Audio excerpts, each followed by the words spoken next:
यार तो इसका तो कोई रोल ही नहीं है।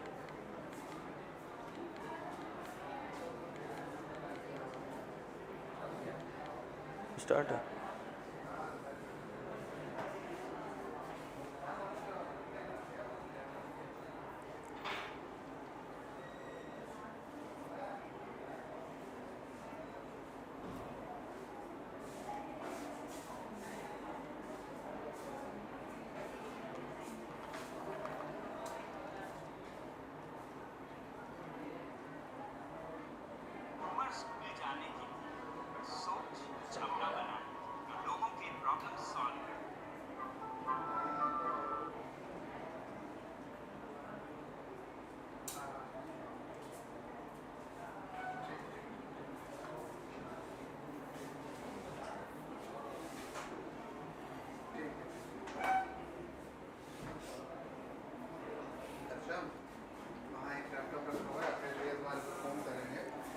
लैपटॉप और एक चार्जर भी है उसका, छोटा सा अडाप्टर टाइप का चार्जर है।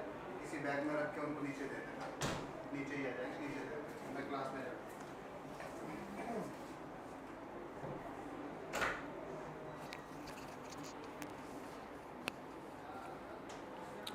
Hello everyone, myself doctor M A Ansari. Welcome back to our YouTube channel Intelligence Career Institute. बेटा आ जाइए जल्दी से, बहुत फास्ट ज्वाइन करिए। आज हम लोग पढ़ेंगे सरफेस केमिस्ट्री के बारे में। सरफेस केमिस्ट्री को स्टार्ट करेंगे और सरफेस केमिस्ट्री के कुछ बेसिक पॉइंट्स की बात करेंगे और कुछ जो इम्पोर्टेंट पॉइंट्स होंगे उनकी बात करेंगे। और सरफेस केमिस्ट्री को आज हम लोग अलग तरीके से पढ़ेंगे। इसमें हम लोग जो है आज लिख करके नहीं पढ़ेंगे, नोट्स का पीडीएफ है उससे हम लोग पढ़ेंगे, ठीक है ना। और बाद में ये पीडीएफ आपको सेंड कर दी जाएगी, ठीक है बेटा। जल्दी से आएं, बहुत फास्ट ज्वाइन करें।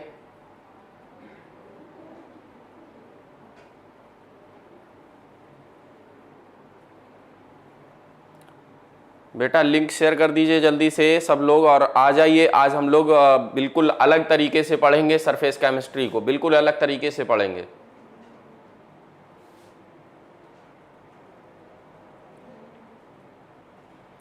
जल्दी से शेयर करिए बेटा, जल्दी से वापस आइए।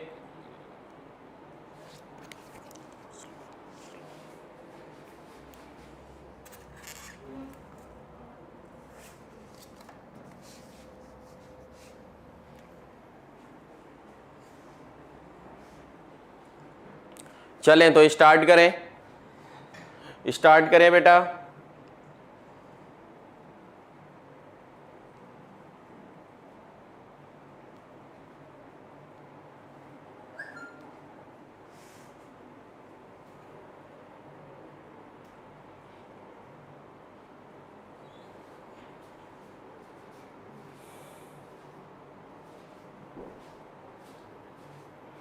चलिए फिर हम लोग स्टार्ट करते हैं सरफेस केमिस्ट्री को। टेलीग्राम पे दिए।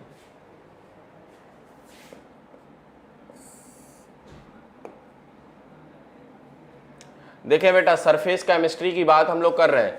इसके नाम से हमें पता चल रहा है, इसके नाम में है सरफेस और केमिस्ट्री, मतलब केमिस्ट्री का वो पार्ट इस चैप्टर में हम लोग डिस्कस करेंगे जिसमें हम लोग सरफेस पर होने वाली फिनोमिनाज के बारे में डिस्कस करते हैं। तो सरफेस केमिस्ट्री चैप्टर का मतलब आपको समझ में आया कि ऐसी फिनोमिनाज जो कहाँ होती हैं, सरफेस पर होती हैं, उस चैप्टर को हम लोग बोलते हैं या उस ब्रांच को हम बोलते हैं सरफेस केमिस्ट्री, ठीक है। तो डेफिनेशन होगी हमारे पास, surface chemistry is the branch of chemistry which deals with the phenomena that occurs on the surface or interfaces.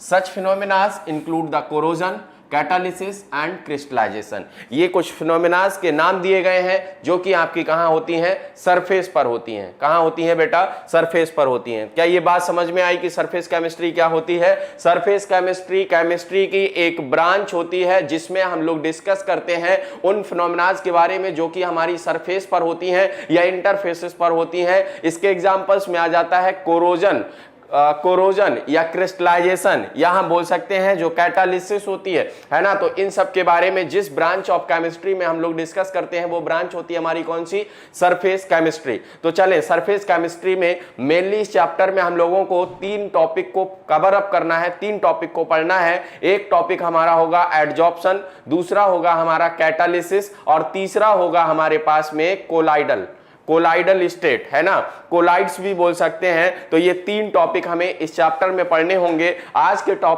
के लेक्चर में हम लोग एडजॉर्प्शन और कैटालिसिस को कंप्लीट करने की कोशिश करेंगे और आप लोग जो है इसको बहुत ही अच्छे तरीके से पढ़ेंगे। तो चले अब सबसे पहले हम लोग डिस्कस करते हैं एडजॉर्प्शन के बारे में। एडजॉर्प्शन क्या होता है? देखिए, जब हम क्या करते हैं एडजॉर्प्शन की बात आपको बताएं, थोड़ा सा एक छोटा सा डायग्राम लेते हैं, इससे आपको समझाने की कोशिश करते हैं, आप लोग अच्छे से समझ पाएंगे।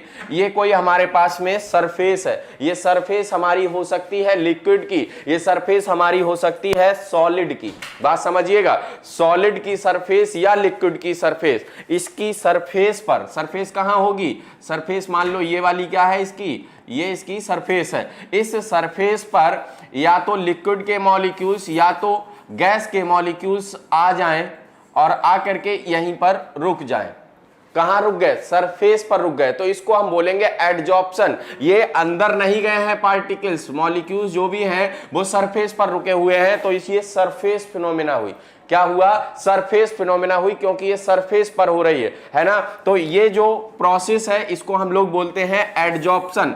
अब ये जो पार्टिकल्स हैं वो आ कैसे रहे होंगे, ये पार्टिकल्स आ रहे होंगे अनबैलेंस्ड बम्बार्डमेंट से। किससे आ रहे होंगे बेटा, अनबैलेंस्ड बम्बार्डमेंट से आ रहे होंगे। बताओ, ये जो अंदर वाले पार्टिकल हैं ये किस किस के हो सकते हैं, ये हो सकते हैं सॉलिड, ये हो सकता है क्या, लिक्विड हो सकता है या सॉलिड हो सकता है, दोनों में से कोई हो सकता है। लेकिन ये जो पार्टिकल ऊपर आ रहा है एडजॉर्ब होकर के, ये क्या होगा हमारा, ये या तो हमारा गैस होगा या तो हमारा लिक्विड होगा, कभी भी ये सॉलिड नहीं होगा, कभी भी ये क्या नहीं होगा, सॉलिड नहीं होगा। और कभी भी ये जो अंदर है हमारे पास ये गैस नहीं होगा। तो इस बात को याद रखेंगे। अभी हम आपको बताएंगे कि जो ऊपर वाली चीज है वो क्या कहलाती है, नीचे वाली चीज होती है वो क्या कहलाती है। वैसे इसको हम लोग जो ऊपर आकर के एडजॉर्ब होते हैं इसको हम लोग बोलते हैं एडजॉर्बेंट। क्या बोलते हैं, एडजॉर्बेंट बोलते हैं। और ये जो अंदर वाली चीज होती है जिसकी सरफेस पर हम ये कहें कि जिसकी सरफेस पर आकर के एडजॉर्बेंट एडजॉर्ब होता है वो होता है हमारा एडजॉर्बेट। क्या होता है, एडजॉर्बेट होता है। अभी ये सारे टर्म्स आपको देखने के लिए मिलेंगे, अच्छे से आप लोग सीखेंगे। तो बताइए क्या एडजॉर्बेंट और एडजॉर्बेट का टर्म आपको समझ में आया? एडजॉर्बेंट और एडजॉर्बेट आप लोगों ने समझ लिया। तो हमने कहा कि जब हम अनबैलेंस्ड बम्बार्डमेंट करते हैं किसी भी मॉलिक्यूलर स्पेसीज का, तो क्या होता है, सरफेस पर उसके पार्टिकल्स आकर के एक्यूमुलेट हो जाते हैं। इसी फिनोमेना को हम बोलते हैं क्या, एडजॉर्प्शन बोलते हैं। क्या बोलते हैं बेटा, एडजॉर्प्शन बोलते हैं। तो ये एडजॉर्प्शन की फिनोमेना कहां पर होती है, सरफेस पर होती है। तो ये कैरेक्टरिस्टिक हो गया एडजॉर्प्शन का कि एडजॉर्प्शन जो होता है वो सरफेस फिनोमेना होता है। कौन सी फिनोमेना होता है, सरफेस फिनोमेना होता है। बल्कि जो एडजॉर्प्शन टर्म है वो सरफेस फिनोमेना है। एक दूसरा इससे मिलता जुलता टर्म होता है एब्जॉर्प्शन। तो थोड़ा सा डिफरेंस होता है एडजॉर्प्शन और एक दूसरा टर्म होता है बेटा एब्जॉर्प्शन। तो थोड़ा सा डिफरेंस है इनकी स्पेलिंग में, यहां पर बी है यहां पर डी है, बाकी सब कुछ सेम है। तो देखिए अभी एडजॉर्प्शन मैंने समझाया आपको, मैंने कहा कि ये सरफेस फिनोमेना है, पार्टिकल्स आकर के एक्यूमुलेट हो, लेकिन कहां पर, सिर्फ और सिर्फ सरफेस पर, तो इसको हम बोलेंगे एडजॉर्प्शन। लेकिन पार्टिकल सरफेस पर भी हो और अगर अंदर भी आ जाए, अंदर भी चले जाएं, मतलब ये क्या हो जाए, बल्क में हो जाए, ये पार्टिकल्स अंदर भी चले जाएं, तो इस फिनोमेना को हम लोग बोलते हैं एब्जॉर्प्शन। तो देखिए एडजॉर्प्शन और एब्जॉर्प्शन में बेसिक डिफरेंस जो हुआ वो ये हुआ कि एडजॉर्प्शन सरफेस फिनोमेना होता है, जबकि एब्जॉर्प्शन क्या होता है, बल्क फिनोमेना होता है। क्या होता है, बल्क फिनोमेना होता है। तो यहां पर आएंगे डेफिनेशन पर हम लोग, due to unbalanced attraction forces accumulation of the molecular species at the surface rather than in the bulk. कहां पर अट्रैक्ट होंगे, मतलब कहां पर एडजॉर्प्शन होगा, सिर्फ और सिर्फ सरफेस पर, rather than bulk of a solid और लिक्विड। किसकी सरफेस पर होगा, सॉलिड और लिक्विड की सरफेस पर होगा। इस टर्म्ड एज एडजॉर्प्शन, उसी को क्या बोलेंगे, एडजॉर्प्शन बोलेंगे। And the molecular species accumulates at the surface is termed as adsorbate. क्या बोलेंगे? adsorbate. And the material on the surface which is adsorption takes place is called adsorbent. क्या बोलते हैं? adsorbent बोलते हैं। बेटा यहां पर थोड़ा सा करेक्शन करिएगा, मैंने शायद कुछ उल्टा बताया था। यहां पर देखो, ये जो पार्टिकल ऊपर बैठे हुए हैं ये हैं आपके एडजॉर्बेट। क्या है? एडजॉर्बेट। कलर चेंज करके बताते हैं आपको। ये हैं आपके पार्टिकल्स, जो ये है आपका एडजॉर्बेट, ठीक है, और ये जो अंदर वाले पार्टिकल हैं ये हैं आपके एडजॉर्बेंट, ठीक है ना। तो यहां से देखिएगा, the molecular species accumulates at the surface is term as adsorbate, और क्या? And the material on the surface of which adsorption takes place, उसको क्या बोलते हैं? एडजॉर्बेंट बोलते हैं। क्या बात समझ में आई? यहां पर आपको बात समझ में आई? तो एडजॉर्बेट क्या? जो एक्यूमुलेट हुआ है, और एडजॉर्बेंट क्या? जिसकी सरफेस पर एक्यूमुलेट हुआ है, उसको बोलेंगे एडजॉर्बेंट। मुझे लगता है कि इतनी बात आप लोग समझ गए। आगे चलें, इसके बाद देखते हैं हम लोग इसके एग्जांपल्स क्या क्या हो सकते हैं। एग्जांपल्स में बेटा oxygen, hydrogen, chlorine, ammonia, sulphur dioxide gases are adsorb on the surface of charcoal. आपको पता है जो एक्टिवेटेड चारकोल होता है, या हम ये कहें कि जो गैस मास्क होता है उसमें एक्टिवेटेड चारकोल का यूज किया जाता है। उस पे जो आपकी पॉइजनस गैसेस होती हैं वो गैसेस एडजॉर्ब हो जाती हैं। अभी हम लोग इसके एप्लीकेशन में इस बात को पढ़ेंगे, है ना। कोल माइंस में जाते हैं तो वहां पर बहुत पॉइजनस गैसेस होती हैं, उनसे बचने के लिए हम क्या करते हैं? गैस मास्क का यूज करते हैं, ठीक। तो उसमें क्या होता है? एक्टिवेटेड चारकोल लगा होता है। आगे सिलिका जेल जो होता है, आपको पता है हमारे एटमॉस्फेयर से मॉइस्चर को एडजॉर्ब कर लेता है, तो ये भी इसका एग्जांपल हो जाएगा। Silica gel adsorb water molecules from the air. हमारे एटमॉस्फेयर से ये क्या कर लेता है? एडजॉर्ब कर लेता है। Adsorption of the gases on the surface of metal is called occlusion. बेटा ये टर्म पूछा गया था कि अगर किसी मेटल का एडजॉर्प्शन, किसी गैस का एडजॉर्प्शन मेटल की सरफेस पर होगा तो क्या बोला जाता है? तो उसको बोला जाता है बच्चों ऑक्लूजन। क्या बोला जाता है? ऑक्लूजन बोला जाता है ना। तो देखिए, adsorption of the gas on the surface of metal, कभी भी गैस का जो एडजॉर्प्शन हो वो मेटल की सरफेस पर हो तो उसको एक टर्म देते हैं ऑक्लूजन। एग्जांपल लेंगे हम यहां पर, adsorption of the hydrogen gas on the surface of colloidal palladium. Palladium की सरफेस पर हाइड्रोजन का एक्यूमुलेशन या हाइड्रोजन का एडजॉर्प्शन क्या होता है? क्या होता है? एडजॉर्प्शन होता है। एडजॉर्प्शन का एग्जांपल होता है, लेकिन इसको हम लोग क्या बोलेंगे? ऑक्लूजन बोलेंगे, क्योंकि यहां पर हाइड्रोजन का मतलब गैस का एडजॉर्प्शन हो रहा है किसकी सरफेस पर? मेटल की सरफेस पर, तो ये हो जाएगा ऑक्लूजन। क्या हो जाएगा बेटा? ऑक्लूजन हो जाएगा। बात समझ गए कि नहीं समझ गए? क्लियर है ना। चलें दूसरी चीज, हम यहां पर बात कर रहे हैं चारकोल के बारे में। Charcoal, silica gel, metals such as a nickel, copper, AgPt and colloidals are some adsorbent. ये सब के सब क्या हैं? आपके एडजॉर्बेंट है। क्या है? एडजॉर्बेंट है। अच्छा मुझे ये बताओ, हमने कहा कि जो मॉइस्चर होती है उसको रिमूव करने के लिए हम सिलिका जेल यूज करते हैं। क्या यूज करते हैं? सिलिका जेल यूज करते हैं। तो मुझे ये बताओ, मॉइस्चर को रिमूव करने के लिए जब सिलिका जेल यूज करोगे तो इन सिलिका जेल और मॉइस्चर में से दोनों में से कौन एडजॉर्बेट होगा, कौन एडजॉर्बेंट होगा? कहीं आप कंफ्यूज ना हो जाएं इस वर्ड से, इसीलिए मैंने आपको ये बात बताई है कि एडजॉर्बेंट और एडजॉर्बेट में डिफरेंशिएशन आपको पता होना चाहिए। अगर हम मॉइस्चर को रिमूव कर रहे हैं सिलिका जेल से तो कौन एडजॉर्बेट होगा, कौन एडजॉर्बेंट होगा? तो आपको समझ में आनी चाहिए ये बात। मॉइस्चर को रिमूव कर रहे हैं, इसका मतलब मॉइस्चर जो होगी वो आकर के एडजॉर्ब होगी, किसकी सरफेस पर होगी? सिलिका जेल की। सिलिका जेल की सरफेस पर होगी, तो सिलिका जेल हमारा हो जाएगा एडजॉर्बेंट और जो हमारा मॉइस्चर होगी वो हो जाएगा एडजॉर्बेट। उम्मीद है कि बात आप लोग समझ गए होंगे, अच्छे से क्लियर कर पा रहे होंगे। तो ये था हमारा एडजॉर्प्शन के बारे में। अभी हम लोग चलेंगे और भी बातें करेंगे इसके बारे में। आइए अभी आगे चलते हैं।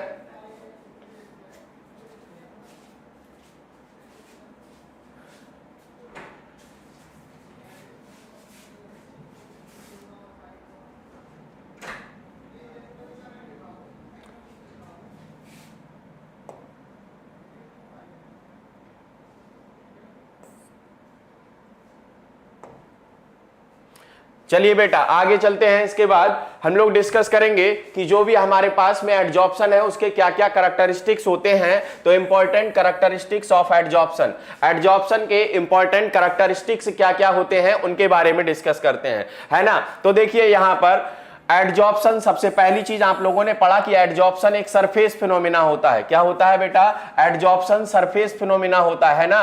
एडजॉर्प्शन क्या होता है? सरफेस फिनोमिना होता है। बात समझ में आई?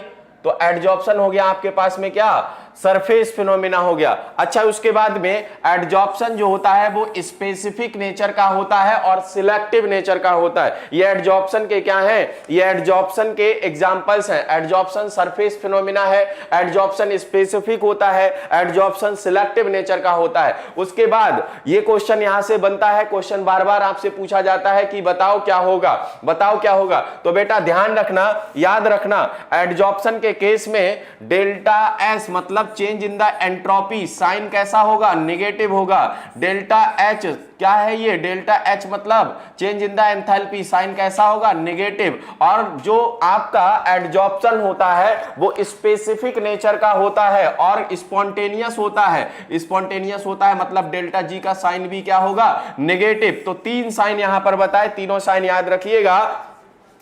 एंट्रोपी चेंज नेगेटिव होता है, एंथैल्पी चेंज नेगेटिव होता है, डेल्टा जी का साइन मतलब change in the Gibbs free energy वो भी नेगेटिव होता है। स्पॉन्टेनियस होगा, अगर डेल्टा जी का साइन नेगेटिव है तो बताओ एडजॉर्प्शन कैसा प्रोसेस होगा? तो आप कहोगे सर स्पॉन्टेनियस प्रोसेस होगा, और बात आपकी बिल्कुल क्या होगी? सही होगी। तो क्या बात समझ में आई आपको कि एडजॉर्प्शन, अब यहां पर देख सकते हो आप क्या होता है इसमें? Entropy of the adsorbate decreases, क्या होती है? डिक्रीज होती है, इसीलिए तो कहा कि डेल्टा एस का साइन क्या? Negative. Adsorption is exothermic process, तभी तो डेल्टा एच का साइन क्या? नेगेटिव होता है।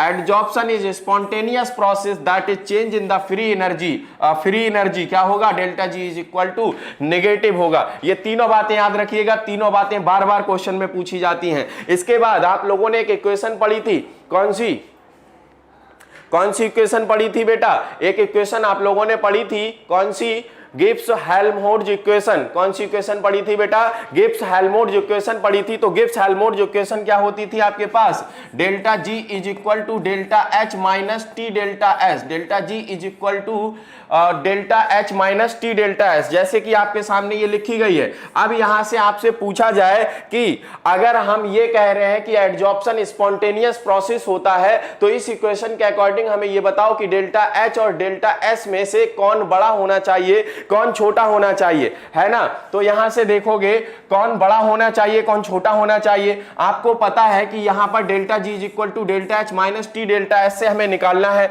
और एडजॉर्प्शन हमारा स्पॉन्टेनियस रिएक्शन होती है, स्पॉन्टेनियस प्रोसेस होता है, मतलब डेल्टा जी को हमें कैसा लाना है? यहां पर नेगेटिव लाना है। तो हम क्या करेंगे? हम कहेंगे कि डेल्टा एच का साइन जो है टी डेल्टा एस से ज्यादा होना चाहिए, मतलब क्या होना चाहिए? ज्यादा बड़ा होना चाहिए। ये बहुत इंपॉर्टेंट बात है, अच्छे बच्चों को समझ में नहीं आती ये बात, गलत मत करिएगा आप लोग। आपको भी ये लग रहा होगा कि सर यहां से डेल्टा जी पॉजिटिव कैसे आ सकता है, डेल्टा जी पॉजिटिव कैसे आ सकता है? तो मेरी बात सुनना, अच्छे से समझना। यहां से देखो, अगर बेटा यहां से आप देखोगे कि delta H minus T delta S, हम कह रहे हैं डेल्टा एच बड़ा हो टी डेल्टा एस से, तो आपको लगेगा सर ये तो नेगेटिव में, ये पॉजिटिव में, तब तो ये पॉजिटिव आ जाएगा अगर इसको बड़ा कर देंगे। लेकिन ऐसा नहीं है। ऊपर हमने पढ़ाया आपको डेल्टा एच कैसा होता है? नेगेटिव होता है। डेल्टा एस कैसा होता है? नेगेटिव होता है। किसके लिए? एडजॉर्प्शन के लिए। तो अगर ये नेगेटिव होता है तो बताओ ये नेगेटिव और ये नेगेटिव रखोगे तो ये पॉजिटिव हो जाएगा। तो बताओ अब डेल्टा एच की वैल्यू ज्यादा होगी तभी तो डेल्टा जी नेगेटिव में आएगा कि नहीं आएगा? तो इसीलिए याद रखिएगा, फॉर एडजॉर्प्शन अगर बात की जाए डेल्टा जी नेगेटिव होता है, डेल्टा एच नेगेटिव होता है, डेल्टा एस नेगेटिव होता है। गिब्स हेल्महोल्ट्ज इक्वेशन के अकॉर्डिंग अगर बात की जाए कि delta H T delta S से बड़ा होना चाहिए एडजॉर्प्शन के लिए, कि छोटा होना चाहिए, कि बराबर होना चाहिए, कि नो चेंज, कुछ भी नहीं होना चाहिए, तो याद रखिएगा डेल्टा एच बड़ा होना चाहिए। किससे बेटा? टी डेल्टा एस से बड़ा होना चाहिए। यहां से अगर हमने कहा कि अगर हम इक्विलिब्रियम पर बात करें, एट इक्विलिब्रियम, तो डेल्टा जी क्या होता है? जीरो होता है। तो delta G is equal to delta H minus T delta S, इसको हमने जीरो रख दिया तो ये आ गया delta H minus T delta S. मतलब क्या होगा? यहां से हो जाएगा delta H is equal to T delta S के। किसके हो जाएगा बेटा? Delta H is equal to T delta S के हो जाएगा। किसके हो जाएगा? टी डेल्टा एस के हो जाएगा। क्या बात समझ में आई बेटा? बताएं क्या बात समझ में आई?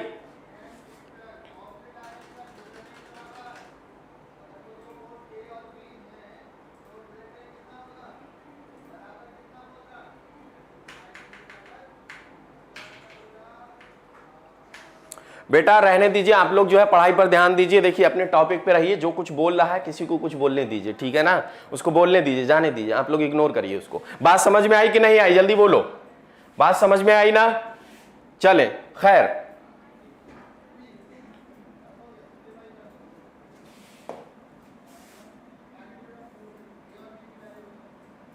भाई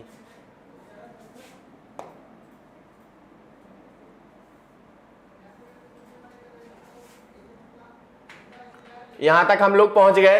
अच्छा अभी एक बात करते हैं, अभी हम लोगों ने एडजॉर्प्शन पढ़ा था, अब हम बात करते हैं आपसे डीजॉर्प्शन की। किसकी बात करते हैं? डीजॉर्प्शन की बात करते हैं। तो बेटा डीजॉर्प्शन क्या होता है, देखो डीजॉर्प्शन क्या होता है उसके बारे में डिस्कस करते हैं। तो डीजॉर्प्शन जो है आपका, डीजॉर्प्शन, डीजॉर्प्शन क्या होता है? Reverse of adsorption. Reverse of adsorption क्या चीज बेटा? Reverse of adsorption. मतलब जब एडजॉर्प्शन हो रहा था तो आप लोगों ने देखा था कि इसमें लिक्विड या सॉलिड की सरफेस पर क्या हो रहा था? गैस या लिक्विड के पार्टिकल आकर के एक्यूमुलेट हो रहे थे, ये पार्टिकल्स आ रहे थे, तो इसको हम लोगों ने एडजॉर्प्शन बोला था, आने को एडजॉर्प्शन बोला था। जब ये पार्टिकल सरफेस छोड़ करके गुस्सा करके ये भागने लगे, ये इस सरफेस को छोड़ छोड़ करके जाने लगे, तो इसको हम लोग बोलते हैं डीजॉर्प्शन, या हम सिंपल में ये बोल सकते हैं the reverse of adsorption is called desorption. क्या बात समझ में आई? Reverse of adsorption is called desorption. बात क्लियर? तो देखिए यहां पर हो जाएगा, it is a process of removing an adsorbed substance from the surface on which it is adsorb. जिस सरफेस पर जो सब्सटेंस एडजॉर्ब हुआ है उस सरफेस से रिमूव हो जाए, सरफेस को छोड़ के जाने लगे, तो उसको डीजॉर्प्शन बोला जाएगा। इसी को क्या बोलेंगे? डीजॉर्प्शन। तो क्या ये एडजॉर्प्शन का रिवर्स है? आप कहोगे बिल्कुल रिवर्स है, तो सिंपल सा बोल सकते हैं reverse of adsorption is called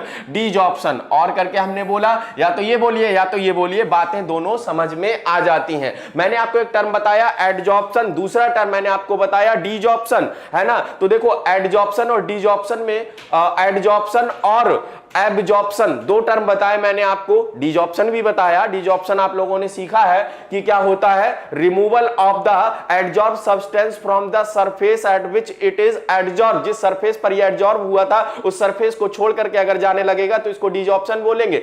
अब एडजॉर्प्शन और एब्जॉर्प्शन पर क्या करिए? फोकस करिए। देखिए एडजॉर्प्शन सरफेस फिनोमेना, डीजॉर्प्शन क्या था बेटा? बल्क फिनोमेना था, है ना।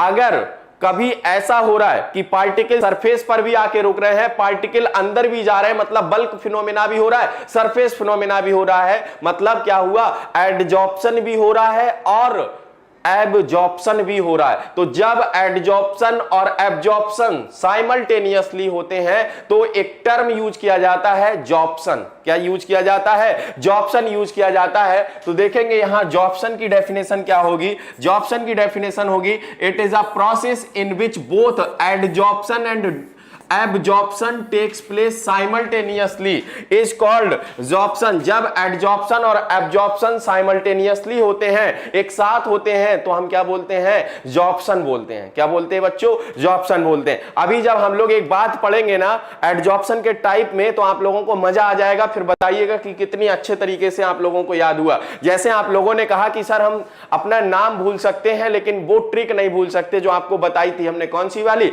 रेड फास्फोरस और व्हाइट फास्फोरस में डिफरेंस। अगर मैं आपसे अभी भी पूछूं तो आप अभी भी बहुत तेजी से बताओगे। उसी तरीके से आपको आज हम एक दूसरी ट्रिक बताने वाले हैं फिजिजॉर्प्शन और केमिजॉर्प्शन में। बिल्कुल भी आप कभी नहीं भूलोगे, वो सारी घटनाएं आपके साथ में होती हैं। मैं बिल्कुल बहुत अच्छे तरीके से उसको बताऊंगा, आप लोग अच्छे तरीके से पढ़ेंगे। हम लोग बस वही थोड़ी देर के बाद में वहीं पर पहुंचने वाले हैं और उसी को पढ़ने वाले हैं। तो चलिए बात करते हैं यहां पर difference between adsorption and absorption. Adsorption और एब्जॉर्प्शन में क्या डिफरेंस होता है उसके बारे में डिस्कस करते हैं, उसके बारे में बात करते हैं। तो देखिए बेटा एडजॉर्प्शन, सबसे पहली चीज एडजॉर्प्शन सरफेस फिनोमिना है और एब्जॉर्प्शन क्या है बेटा?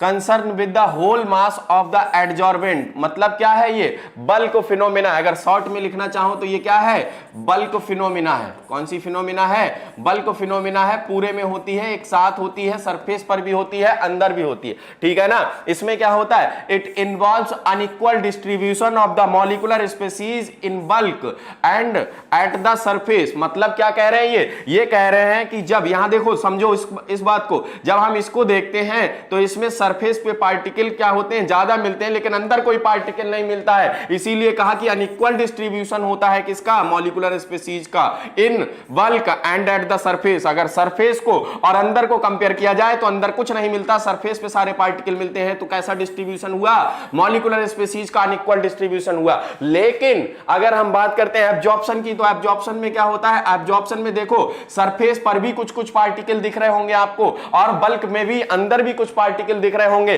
तो हम ये कह सकते हैं कि यहां पर जो मॉलिक्यूलर स्पीसीज होती है उसका एब्जॉर्प्शन, उसका डिस्ट्रीब्यूशन जो होता है वो कैसा होता है। तो आप कहोगे सर इक्वल डिस्ट्रीब्यूशन होता है या यूनिफॉर्म डिस्ट्रीब्यूशन होता है। It involves the uniform distribution of the molecular species through out the bulk. पूरे में जो मॉलिक्यूलर स्पीसीज होती है उसका डिस्ट्रीब्यूशन यूनिफॉर्म होता है। क्या बात समझ में आई। चले इसके बाद it is rapid in the beginning. अब समझो इस बात को, जब एडजॉर्प्शन की बात करते हैं बेटा तो क्या होता है, पहले तो सरफेस पूरी खाली रही होगी तो पार्टिकल बहुत तेजी से आ करके इस पर एडजॉर्ब हो रहे होंगे। जब सरफेस खाली है तो वहां पर क्या होगा, एडजॉर्ब होंगे पार्टिकल बहुत अच्छी तरीके से, ठीक है ना। तो स्टार्टिंग में ये तेजी से होता है, बिगिनिंग में मतलब स्टार्टिंग में क्या होता है, तेजी से होता है। फिर धीरे धीरे करके जब सरफेस पर जगह कम होने लगती है, सरफेस फ्री नहीं होती है, तो क्या होने लगता है, स्लो होने लगता है। And slow down near the equilibrium, जब इक्विलिब्रियम के पास आने लगता है तो ये क्या होने लगता है, स्लो होने लगता है। क्या बात समझ में आई, बात समझ में आई। It occurs at the uniform rate, ये हमेशा यूनिफॉर्म रेट से होता रहता है। अब एडजॉर्प्शन और एब्जॉर्प्शन के डायग्राम को देख करके क्या मुझे बताओ, बात आपको क्लियर हो रही है।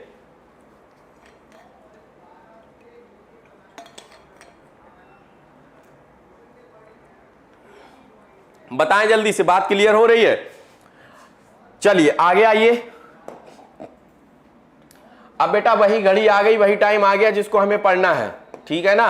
अच्छे तरीके से पढ़ना, अच्छे तरीके से सीखना, ठीक। पहले देखो एक बात करें कि टाइप्स ऑफ एडजॉर्प्शन की, कि कितने तरीके का एडजॉर्प्शन होता है। तो दो तरीके का एडजॉर्प्शन होता है, एक फिजिजॉर्प्शन, दूसरा केमिजॉर्प्शन। फिजिजॉर्प्शन का दूसरा नाम फिजिकल एडजॉर्प्शन होता है, केमिजॉर्प्शन का दूसरा नाम केमिकल एडजॉर्प्शन होता है। क्या होता है, केमिकल एडजॉर्प्शन होता है। शॉर्ट में इनको फिजिजॉर्प्शन और केमिजॉर्प्शन बोला जाता है। समझो मेरी बात को, फिजिजॉर्प्शन या फिजिकल एडजॉर्प्शन जो होता है, इसमें जो पार्टिकल्स होते हैं उन पार्टिकल्स के बीच में जो फोर्स पाया जाता है वो पाया जाता है, कौन सा फोर्स, वंडरवाल फोर्स पाया जाता है। वंडरवाल फोर्स वीक फोर्स होता है, आप लोग जानते हो इस बात को। तो अगर एडजॉर्बेंट के पार्टिकल के बीच में वीक वंडरवाल फोर्स पाया जाए तो कौन सा एडजॉर्प्शन होगा, फिजिकल एडजॉर्प्शन होगा। कौन सा एडजॉर्प्शन होगा, फिजिकल एडजॉर्प्शन होगा। और अगर केमिजॉर्प्शन या केमिकल एडजॉर्प्शन की बात करते हैं तो केमिजॉर्प्शन या केमिकल एडजॉर्प्शन में जो आपका एडजॉर्बेट और एडजॉर्बेंट होता है उन दोनों के पार्टिकल के बीच में कौन सा फोर्स पाया जाता है, उन दोनों के पार्टिकल के बीच में केमिकल बॉन्ड पाया जाता है। क्या पाया जाता है, केमिकल बॉन्ड पाया जाता है। केमिकल बॉन्ड का फॉर्मेशन होता है। और जब केमिकल बॉन्ड की बात करेंगे तो केमिकल बॉन्ड वंडरवाल फोर्स से क्या होते हैं, स्ट्रांग होते हैं। तो अब मेरी बात समझना, पहले तो इस बात को समझना, इनकी डेफिनेशन समझना, फिर इनके डिफरेंसेस को मैं आपको सिर्फ और सिर्फ 2 मिनट में ऐसे याद कराऊंगा कि जिंदगी में नहीं भूलोगे, ठीक है ना, जिंदगी में नहीं भूलोगे। देखो अभी फिजिकल एडजॉर्प्शन में क्या बोला, इसी को फिजिजॉर्प्शन भी बोला। When the adsorbate molecules accumulate on the surface of adsorbent on account of weak Van der Waals force. कौन सा फोर्स बेटा, weak Van der Waals force is called the physical adsorption. तो बताओ ये जो आपका वंडरवाल फोर्स है किस किस के पार्टिकल के बीच में पाया गया,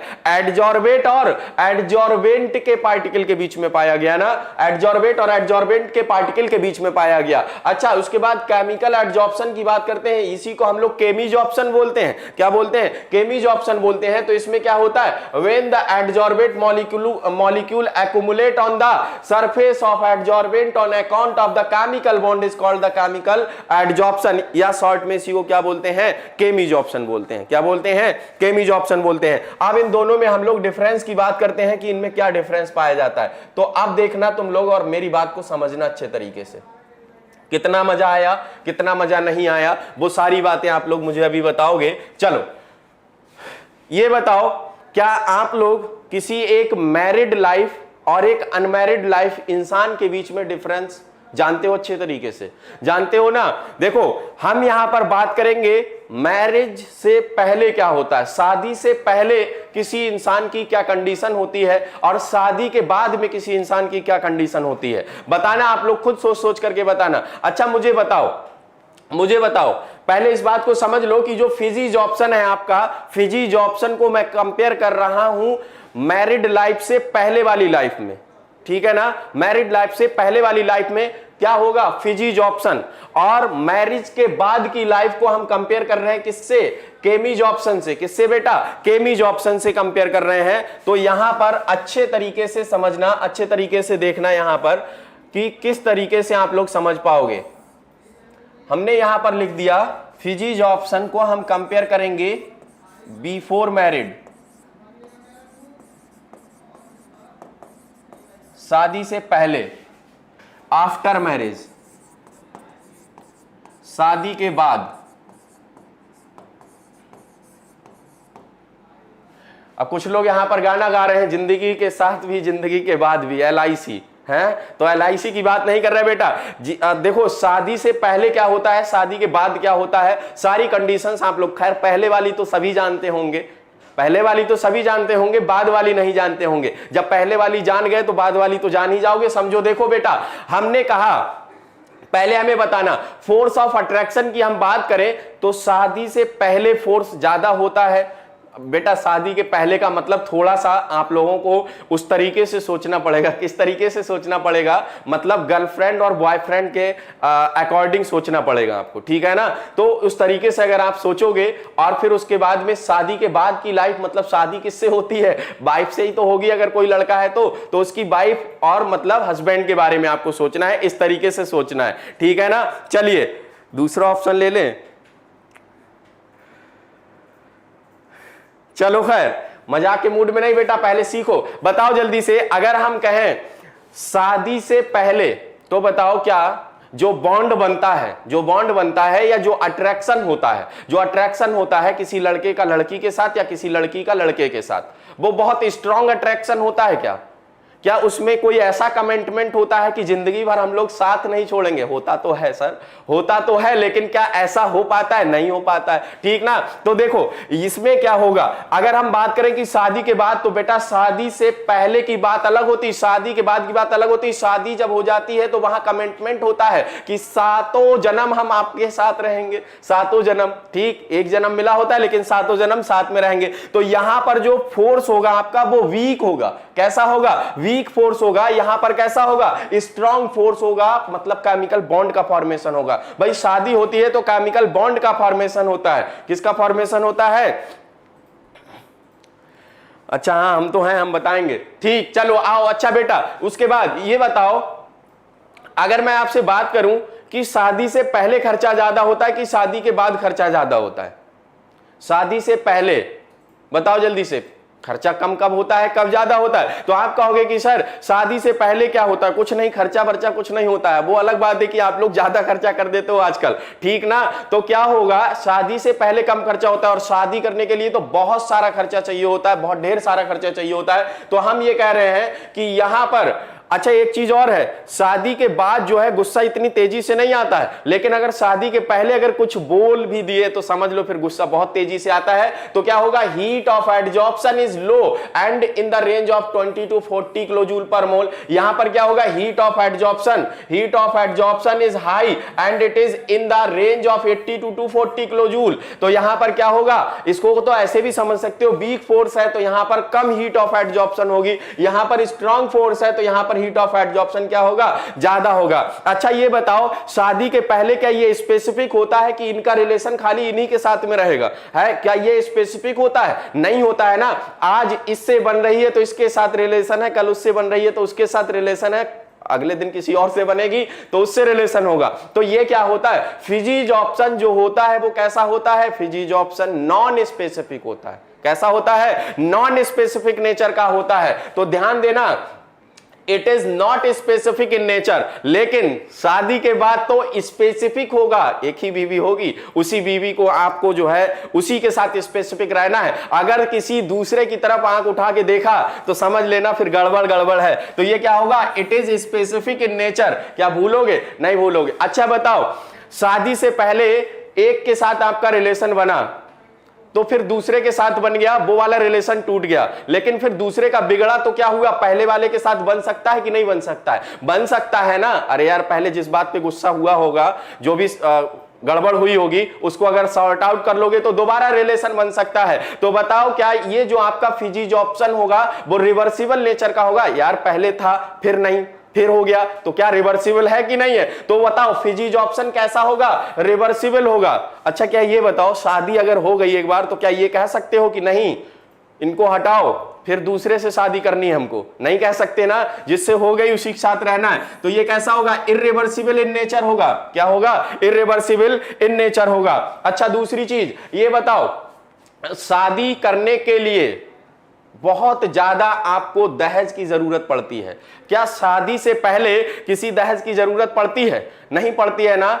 अरे दहेज की जरूरत नहीं पड़ती है, नहीं पड़ती है ना। तो देखो सबसे पहली चीज ये समझो, it occurs at low temperature, मतलब गुस्सा भी जो है इनको बहुत तेजी से आ जाता है, पहले बाद में नहीं होता है। तो ये थोड़ा सा अगर कुछ बोल दिए तो गुस्सा बहुत तेज आएगा, मतलब लो टेम्परेचर पर हो जाएगा। ये क्या होगा, ये आपका क्या होगा, हाई टेम्परेचर पर होगा। किस पर होगा, हाई टेम्परेचर पर होगा। अच्छा दूसरी बात समझो, शादी से पहले एक टाइम में एक के साथ नहीं, जितने के साथ मन करे उतने के साथ रह सकते हो। शादी से पहले एक के साथ नहीं, जितने के साथ मन करे उतने के साथ रह सकते हो, आराम से रह सकते हो ना। तो देखो ये क्या होगा, मल्टी लेयर एडजॉर्प्शन होगा, मतलब मल्टी बहुत सारे लोगों के साथ एक टाइम पर रिलेशन रख सकते हो। लेकिन अगर शादी हो गई तो उसके बाद बीवी के अलावा अगर किसी के साथ रिलेशन रखने की कोशिश की तो समझ लेना फिर क्या होने वाला है, खतरनाक तरीके से समझ लेना। फिर ये क्या होगा बेटा, यूनिलेयर एडजॉर्प्शन होगा। जिससे शादी हुई है सिर्फ रिलेशन उसी के साथ में होगा, किसी दूसरे के साथ नहीं रख सकते, नहीं रख सकते ना।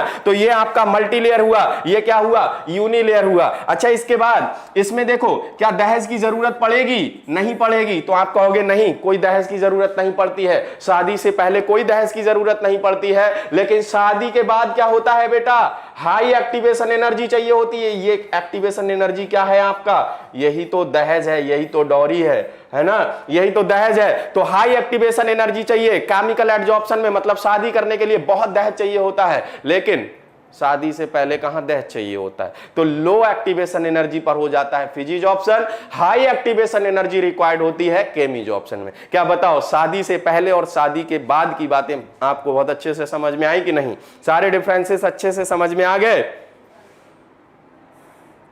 हाँ बेटा, दहेज प्रथा को बाइकआउट करना चाहिए।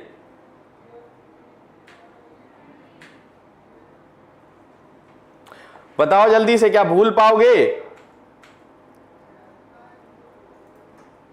अरे बोलो, तुम लोगों ने कितने कमेंट किए हमने देखे नहीं। अच्छा शादी से पहले वैलेंटाइन डे पर खर्च होता है। बेटा तुम जो है बिल्कुल अपने एक्सपीरियंस के बारे में बता रहे हो, खर्चा लग रहा है किसी ने ज्यादा करा है तुम्हारा। अच्छा अभिषेक, हमारे बारे में कुछ ना बोलना बेटा।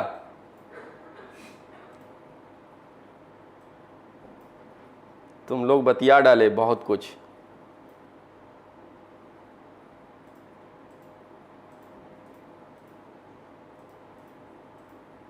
चलो भाई, समझ में आ गया, क्रिस्टल क्लियर।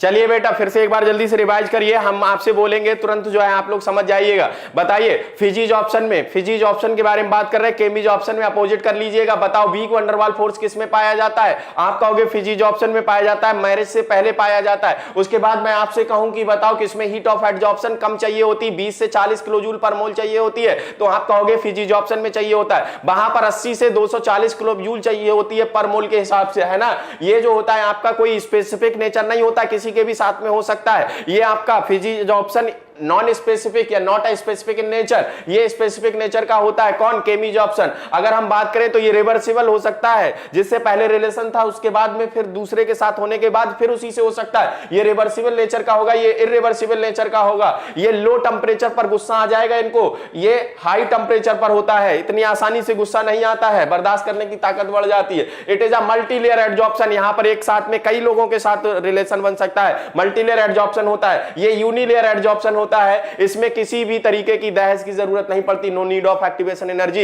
इसमें हाई एक्टिवेशन एनर्जी की जरूरत पड़ती है, कभी कभी जो है बहुत हाई एक्टिवेशन एनर्जी की जरूरत पड़ती है, ठीक है ना। बताओ भैया अब क्या इसको भूल जाओगे तुम लोग? नहीं भूलोगे ना? चलो मजेदार है, अच्छी बात है, मजेदार है बेटा, लेकिन भूलिएगा नहीं। मुझे लगता है इसका क्वेश्चन अब बहुत आराम से आप लोग निकाल लोगे। आओ फिर दूसरी बात करते हैं बेटा, कौन कौन से ऐसे फैक्टर्स हैं जो एडजॉर्प्शन को क्या करते हैं? अफेक्ट करते हैं।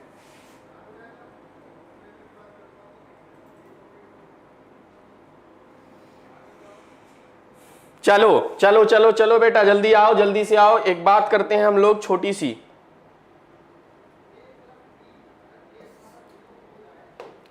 एक छोटी सी बात आपसे करते हैं बेटा, यहां ध्यान देना।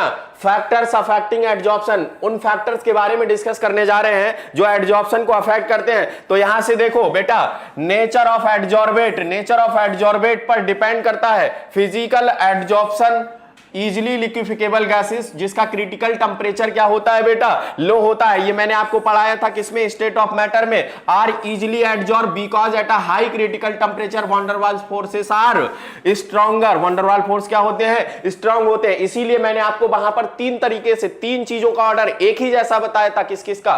क्रिटिकल टेम्परेचर का, याद करो, क्रिटिकल टेम्परेचर का, रेट ऑफ एडजॉर्प्शन का और ईज ऑफ लिक्विफिकेशन का। हमने तीनों का ऑर्डर बताया था। आपको यहां पर एक ट्रिक भी बताई थी, हमने आपसे कहा था कि इसको ऐसे याद रखिएगा, सोनी का महिवाल, याद है कि नहीं? सोनी का महिवाल, महिवाल मतलब मीथेन के लिए लिखा है नहीं, सोनी का महिवाल नहीं, इस तरीके से याद करवाया था। याद रखिएगा, critical temperature, ease of liquefaction and extent of adsorption, तीन चीजों का ऑर्डर है। तो तीनों में से किसी एक का पूछा जा सकता है, प्रोबेबिलिटी ज्यादा है, इसीलिए भूलिएगा नहीं। उसके बाद surface area of the adsorbent. बताओ जब सरफेस एरिया ज्यादा था तो बिगिनिंग में क्या हो रहा था? मतलब इनिशियली क्या हो रहा था? एडजॉर्प्शन का रेट ज्यादा था। जब सरफेस एरिया कम होने लगा तो क्या होने लगा? एडजॉर्प्शन कम होने लगा। एडजॉर्प्शन का रेट क्या होने लगा? कम होने लगा। होने लगा कि नहीं होने लगा? तो एडजॉर्प्शन का रेट कम होने लगा, इसका मतलब greater the surface area greater is the extent of adsorption. जब सरफेस एरिया ज्यादा होगा एडजॉर्प्शन ज्यादा होगा, जब सरफेस एरिया कम होगा एडजॉर्प्शन क्या हो जाएगा? कम हो जाएगा। उसके बाद प्रेशर की बात करते हैं। क्या होता है जब हम प्रेशर बढ़ाएंगे? ऐसे मान लो कि ये हमारे पास में एडजॉर्प्शन होना है, यहां पर ये सरफेस है, ये क्या है? सरफेस, इस पे पार्टिकल्स हैं, इस पे पार्टिकल्स हैं, यहां पर पार्टिकल। बताओ ऊपर से अगर हम इस पे प्रेशर लगा दें, प्रेशर लगा दें तो ये पार्टिकल क्या आने लगेंगे? सरफेस के पास पास आने लगेंगे। इसका मतलब एडजॉर्प्शन इंक्रीज कर रहा है। क्या कर रहा है? एडजॉर्प्शन इंक्रीज कर रहा है with pressure at constant temperature. Constant temperature को कांस्टेंट रखे, प्रेशर को बढ़ा दे तो प्रेशर को बढ़ाने पर एडजॉर्प्शन भी क्या कर जाएगा? इंक्रीज कर जाएगा। बताओ बात समझ में आई कि नहीं? नहीं समझ में आई बात? आ गई ना समझ में? चलो अच्छी बात, क्लियर हुआ आपको। आगे चलो आगे चलो। इसके बाद में छोटी सी बात और करते हैं, एडजॉर्प्शन आइसोथर्म्स के बारे में पढ़ते हैं। एडजॉर्प्शन आइसोथर्म क्या है बेटा? दो तरीके के एडजॉर्प्शन आइसोथर्म होते हैं। एक फ्रेडलिक एडजॉर्प्शन आइसोथर्म होता है, दूसरा आपका लैंगम्यूर एडजॉर्प्शन आइसोथर्म होता है। तो फ्रेडलिक एडजॉर्प्शन आइसोथर्म यहां पर दिया गया, आपके एनसीईआरटी में भी दिया गया है, उसी पे क्वेश्चन ज्यादा पूछा जाता है। लैंगम्यूर एडजॉर्प्शन पर क्वेश्चन नहीं पूछा जाता है, इसीलिए हम लोग सिर्फ और सिर्फ फ्रेडलिक एडजॉर्प्शन आइसोथर्म के बारे में डिस्कस करेंगे। लेकिन अगर किसी को लैंगम्यूर एडजॉर्प्शन आइसोथर्म पढ़ना हो तो वह भी कमेंट करके बता देगा, हम क्या करेंगे उसको अभी यहीं पर पढ़ा के खत्म कर देंगे, क्योंकि बहुत ज्यादा उसमें कुछ है नहीं। ठीक है ना, चलिए खैर आइए यहां पर मेरी बात सुनिए। एडजॉर्प्शन आइसोथर्म में हम लोगों को क्या पढ़ना है, क्या सीखना है, उसकी बात करते हैं। तो देखो एडजॉर्प्शन आइसोथर्म में हम बात कर रहे हैं लैंगम्यूर एडजॉर्प्शन, पहले फ्रेडलिक एडजॉर्प्शन आइसोथर्म की बात करेंगे। ये होता क्या है एडजॉर्प्शन आइसोथर्म, मतलब किसी एक ग्राफ की बात कर रहे हैं, किस किस के बीच का ग्राफ होता है, बस उसी की बात करनी है। तो ये ग्राफ हमारा होता है बेटा मास ऑफ द गैस, या हम कहें कि मास ऑफ द एडजॉर्बेंट, है ना, मास ऑफ द एडजॉर्बेंट। और एडजॉर्बेंट कौन होगा हमारा, जनरली तो गैस होगा ना, या लिक्विड भी हो सकता है। तो मास of the gas per unit पर ग्राम, क्या चीज बेटा, पर ग्राम, ठीक है ना, वर्सेस इक्विलिब्रियम प्रेशर। मतलब हम ये जो ग्राफ खींचने वाले हैं वो खींचेंगे एक्स वाई एम वर्सेस क्या बेटा, पी, मतलब प्रेशर के बीच में। उसी को हम लोग बोलेंगे क्या, उसी को बोलेंगे adsorption isotherm. It is a plot of the mass of gas adsorb पर ग्राम ऑफ एडजॉर्बेंट, मतलब क्या एक्स बाई एम, ये मास ऑफ द गैस होगा एक्स और ये क्या है per gram, versus equilibrium pressure at constant temperature, उसी को बोलते हैं एडजॉर्प्शन आइसोथर्म। एडजॉर्प्शन आइसोथर्म दो तरीके का, फ्रेडलिक एडजॉर्प्शन आइसोथर्म और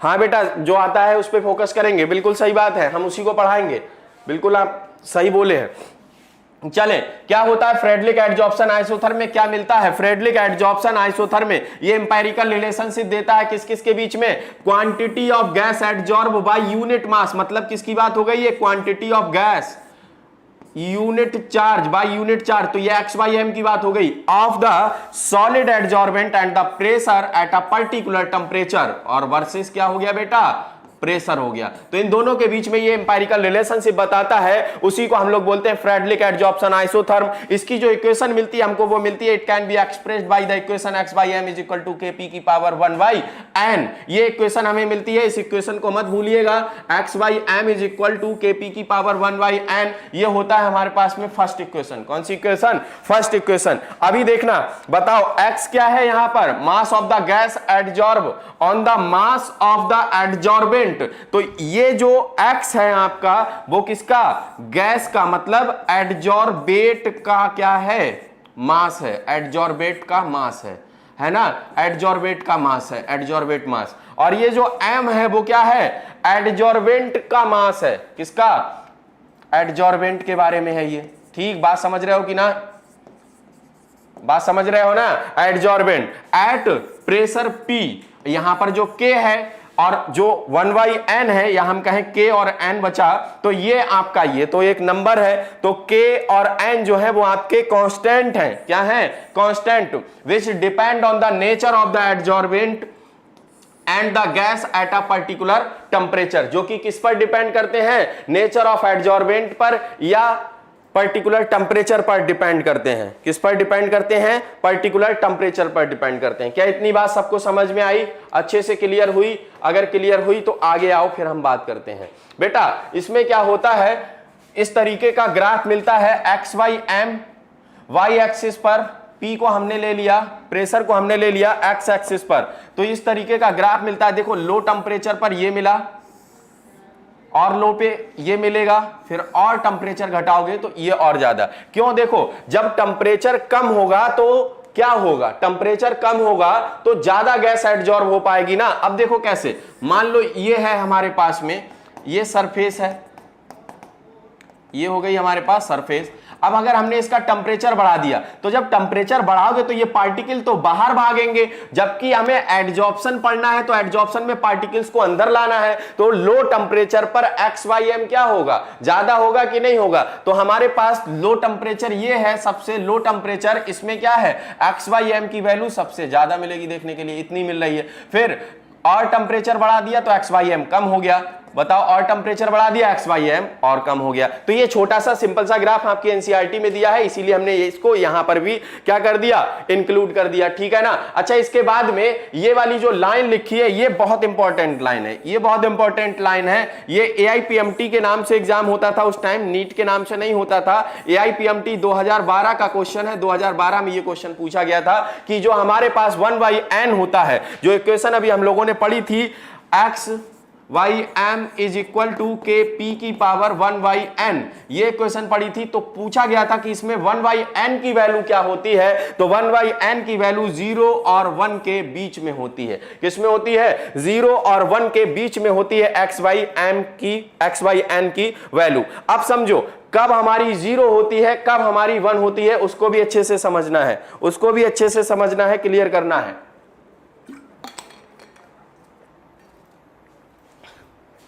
देखो बेटा, लो प्रेशर पर बात करोगे, अगर लो प्रेशर पर 1/n की वैल्यू 1 होती है, ठीक, मतलब क्या होगा, अगर इस 1/n की वैल्यू 1 रख देंगे तो बताओ x/m इज इक्वल टू किसके हो जाएगा, kp के हो जाएगा कि नहीं हो जाएगा, बोलो जल्दी से, kp के। तो यहां से that is x/m is equal to kp।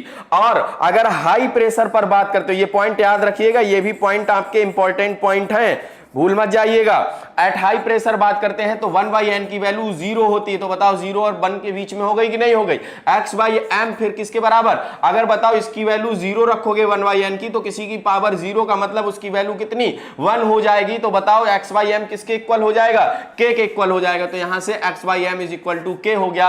और यहां पर प्रेशर का कोई भी रोल नहीं है, इसका मतलब क्या होगा, इंडिपेंडेंट ऑफ प्रेशर, मतलब हाई प्रेशर पर इंडिपेंडेंसी होती है, हाई प्रेशर पर इंडिपेंडेंट होता है क्या, x/m, या हम कहें कि हाई टेंपरेचर पर x/m जो होता है वो k के बराबर होता है, या हम कहें कि प्रेशर पर इंडिपेंडेंट होता है। ये बात पूछी जा सकती है आपसे, ठीक है ना।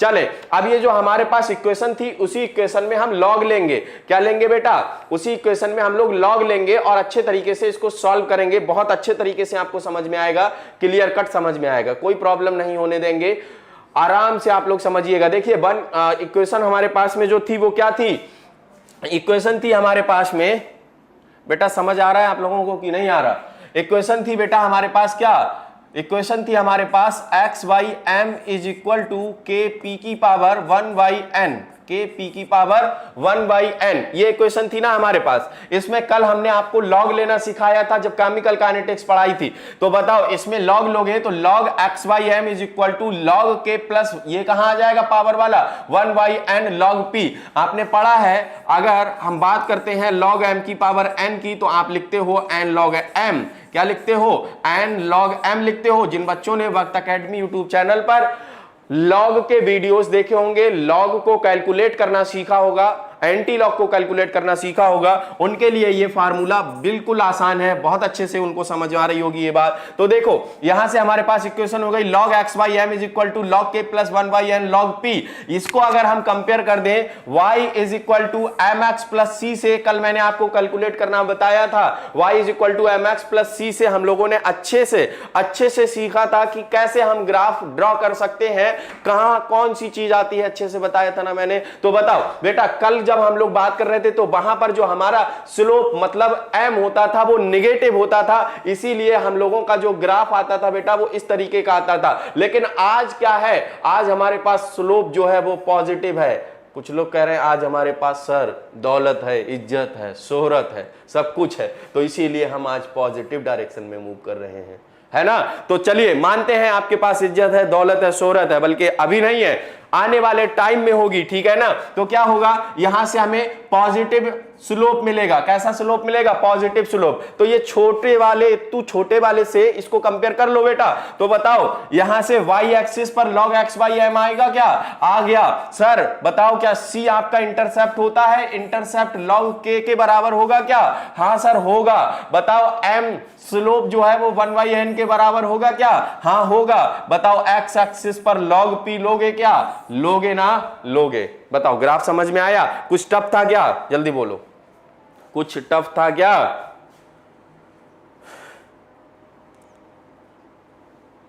पीडीएफ मिल जाएगी बेटा, पीडीएफ मिल जाएगी, पीडीएफ सेंड कर देंगे, बिल्कुल परेशान ना हो, लेकिन आज नहीं कल करेंगे सेंड, जब ये चैप्टर कंप्लीट हो जाएगा तब करेंगे सेंड, ठीक है ना?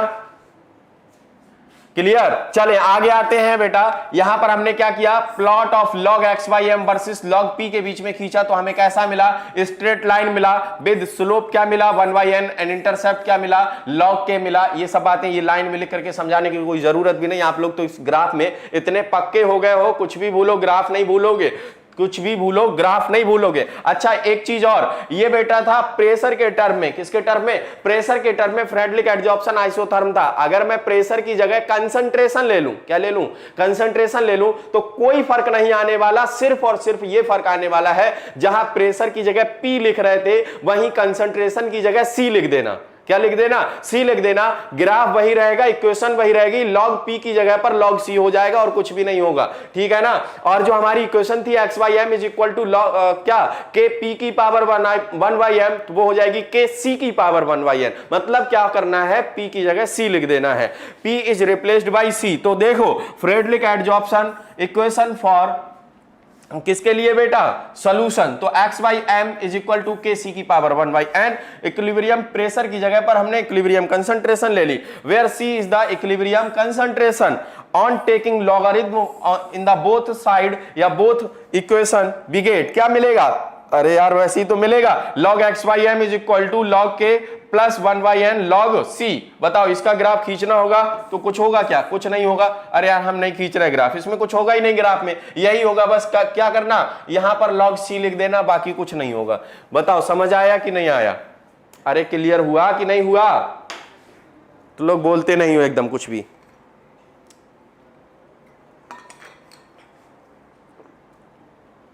बोलो, चलो सरफेस केमिस्ट्री आप लोग एंजॉय कर रहे हो बेटा। एडजॉर्प्शन टॉपिक हम लोगों का खत्म हुआ, फ्रेडलिक एडजॉर्प्शन आइसोथर्म हमने आपको पढ़ा दिया, लैंगम्यूर एडजॉर्प्शन आइसोथर्म आप लोगों में से किसी ने बोला नहीं कि आपको पढ़ना है, अगर पढ़ना हो तो अभी भी बोल दीजिए, हम लैंगम्यूर एडजॉर्प्शन आइसोथर्म पढ़ा दे। उसके बाद जो है हम लोग किसकी बात करेंगे, एप्लीकेशन ऑफ एडजॉर्प्शन की बात करेंगे। किसकी बात करेंगे, एप्लीकेशन ऑफ एडजॉर्प्शन की बात करेंगे, जो कि आपके एनसीईआरटी में लगभग 9-10 पॉइंट दिए गए हैं, उनको हम लोग पढ़ेंगे, ठीक है ना? चलो खैर एप्लीकेशन ऑफ एडजॉर्प्शन की बात करते हैं बेटा। एप्लीकेशन ऑफ एडजॉर्प्शन में देखो एडजॉर्प्शन का यूज हम लोग कहां कहां करते हैं, क्या क्या इसके एप्लीकेशंस होते हैं उनको देखो।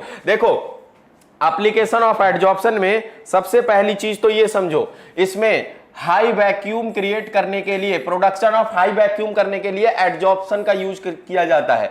गैस मास्क में मैंने आपको बताया था कि एक्टिवेटेड चारकोल लगा होता है, जो कि यूज किया जाता है किसके लिए, breathing in the coal mines. मतलब जो भी हमारी कोयले की खान्स होती हैं उनमें क्या करते हैं, सांस लेने के लिए हम लोग क्या करते हैं, गैस मास्क का यूज करते हैं, जिनमें एक्टिवेटेड चारकोल लगा होता है, वो एडजॉर्प्शन का काम करता है, पॉइजनस गैसेस का एडजॉर्प्शन करता है। दे एडजॉर्ब पॉइजनस गैसेस, जिससे हम लोग क्या रह पाते हैं, जिंदा रह पाते हैं।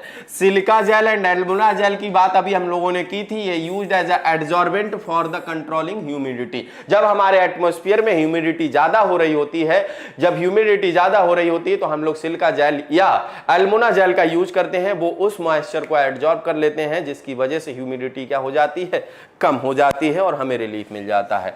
Removal of colouring matter from the solution, इसमें भी हम लोग एडजॉर्प्शन का यूज करते हैं। It is used in the heterogeneous catalysis. Catalysis just नीचे हम लोग पढ़ने वाले हैं, दो तरीके की कैटालिसिस पढ़ेंगे, होमोजीनियस और हेट्रोजीनियस, तो वहां आपको समझाएंगे। It is used in the separation of inert gas, inert gas के सेपरेशन में भी इसका यूज किया जाता है। सीपीएमटी में इससे रिलेटेड क्वेश्चन आता था, तो वहां पर हम लोग जब जीरो ग्रुप पढ़ते थे तो पढ़ाते थे, लेकिन अब सीपीएमटी होता नहीं है तो इसमें क्वेश्चन आपका आता नहीं है adsorption of the noble gases का, इसीलिए वहां पर हमने आपको पढ़ाया नहीं है, ठीक।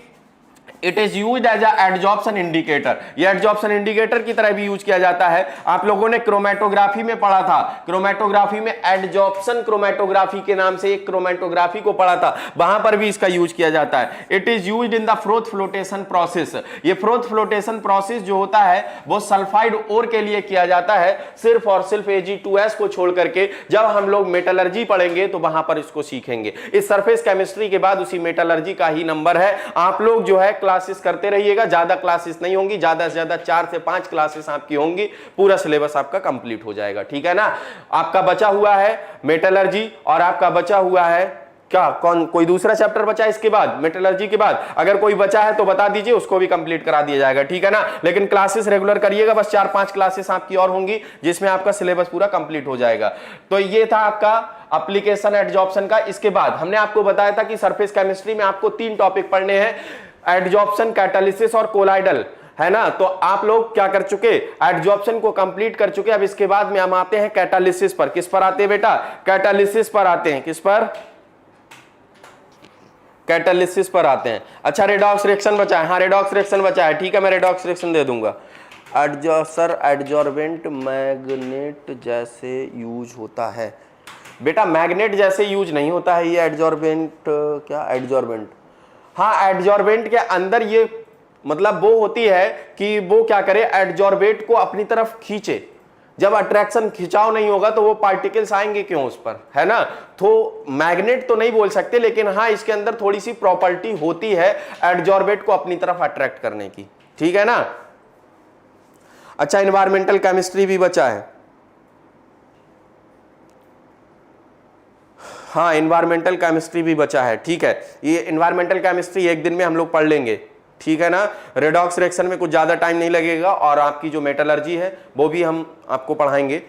अच्छा, ये बताओ पीडीएफ से पढ़ने में मजा नहीं आ रहा क्या? अगर इसको पीपीटी से पढ़े होते तो और मजा आता, लेकिन पीडीएफ से पढ़ रहे हो। खैर ये बताओ, इससे समझ नहीं आ रहा, इससे थोड़ा सा जल्दी कवर हो जाता है, स्पीड मेंटेन रहती है, उसमें लिखने में बहुत टाइम चला जाता है, ठीक। तो खैर हमें कंप्लीट करना है, कंप्लीट कर लेंगे। जो हमारा आपसे कमिटमेंट था कि सिलेबस पूरा कराया जाएगा वो हम कराएंगे पूरा, ठीक।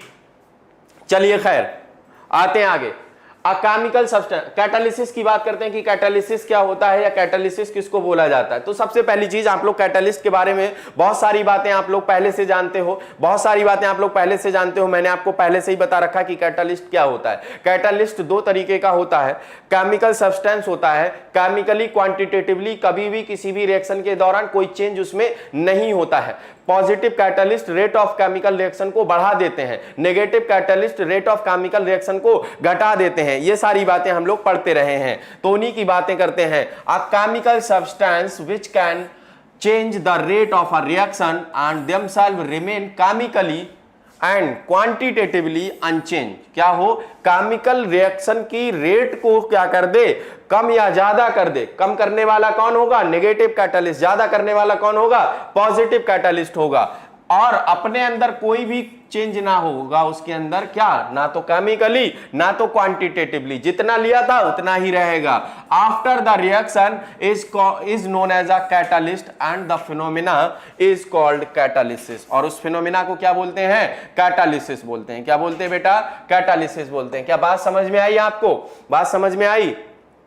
चले इसके बाद दूसरी बात करते हैं हम लोग कि ये जो कैटालिस्ट टर्म है, ये कैटालिस्ट टर्म किसने दिया था। ये एक छोटी सी लाइन इसलिए डाल दी, इसलिए ऐड कर दी क्योंकि ये पूछा गया है कि कैटालिस्ट टर्म किसने यूज किया था। तो कैटालिस्ट टर्म यूज किया था बर्जीलियस ने, जिन्होंने वाइटल फोर्स थ्योरी दी थी, जिन्होंने ये कहा था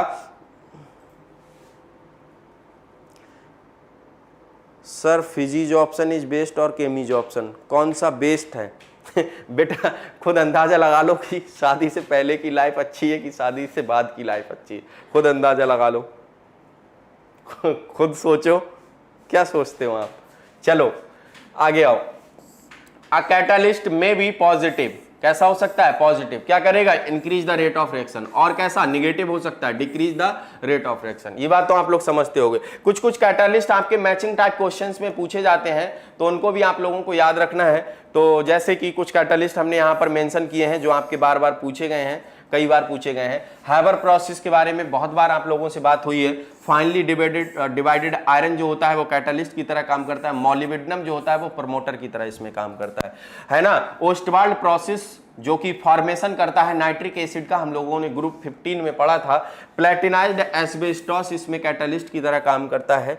कॉन्टैक्ट प्रोसेस हम लोगों ने पढ़ा था H2SO4 के लिए, जिसमें हम लोग प्लेटिनाइज्ड एस्बेस्टोस यूज कर सकते हैं या वैनेडियम पेंटाऑक्साइड यूज कर सकते हैं V2O5, है ना। लेड चैम्बर प्रोसेस जो कि H2SO4 के फॉर्मेशन के लिए यूज किया जाता था, इसमें NO नाइट्रिक ऑक्साइड जो होता है वो कैटालिस्ट की तरह काम करता है। और डीकन्स प्रोसेस जो कि यूज होता है फॉर क्लोरीन, क्लोरीन के प्रिपरेशन के लिए इसमें हम लोग क्या करते हैं, CuCl2 यूज करते हैं। क्या यूज करते हैं? CuCl2, क्यूप्रिक क्लोराइड यूज करते हैं। क्या यूज करते हैं? क्यूप्रिक क्लोराइड यूज करते हैं।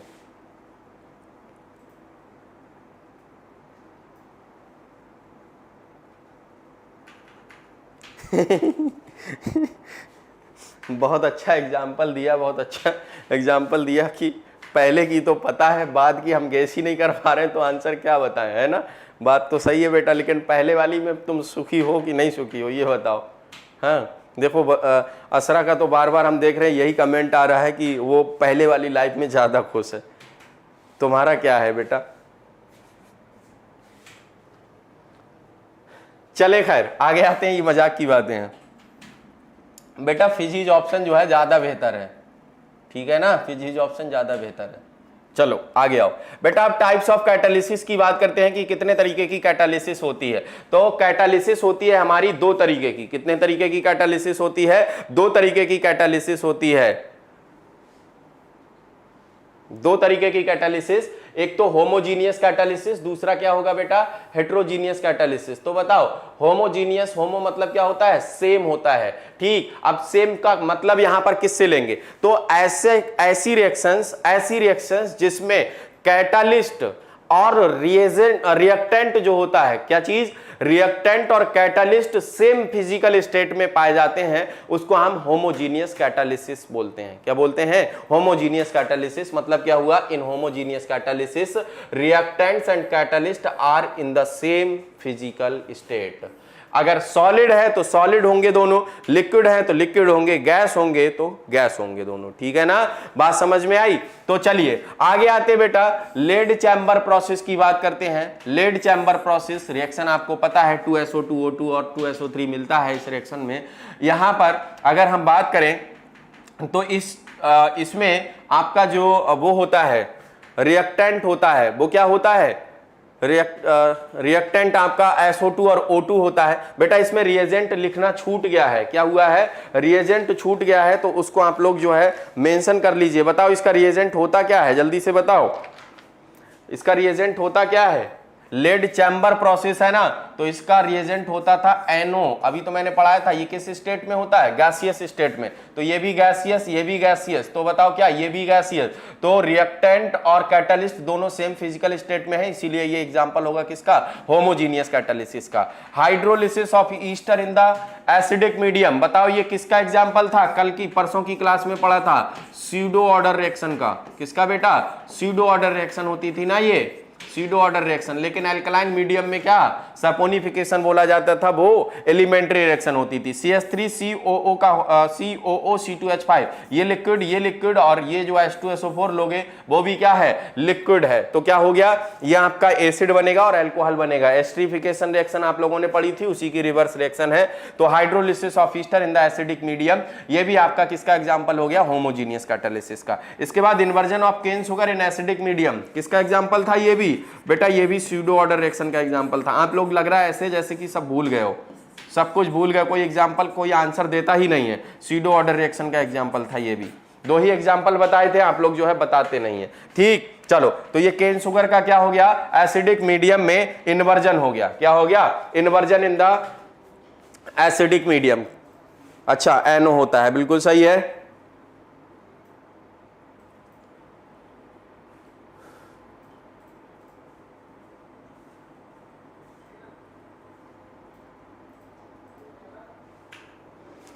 चलो, हाँ बतूल असरा, ऐसे तो बता रहे हो जैसे कि बहुत एक्सपीरियंस होगी, मतलब जीना जो है मुश्किल नहीं नामुमकिन हो जाएगा। चलो खैर, जो भी है आपकी अपनी अपनी राय।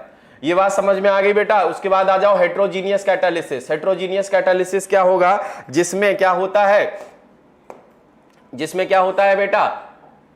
दोनों सेम फिजिकल स्टेट में नहीं पाए जाते हैं, उसको हेट्रोजीनियस कैटालिसिस बोला जाता है। In heterogeneous catalysis, catalyst present in a different phase than that of the reactant. तो जैसे oxidation of the sulphur dioxide into the sulfur trioxide, contact process for H2SO4, platinized asbestos लेते हैं, या तो ये इसको लोगे तो ये भी सॉलिड स्टेट में, ये गैसियस है लेकिन ये सॉलिड है, डिफरेंट है ना।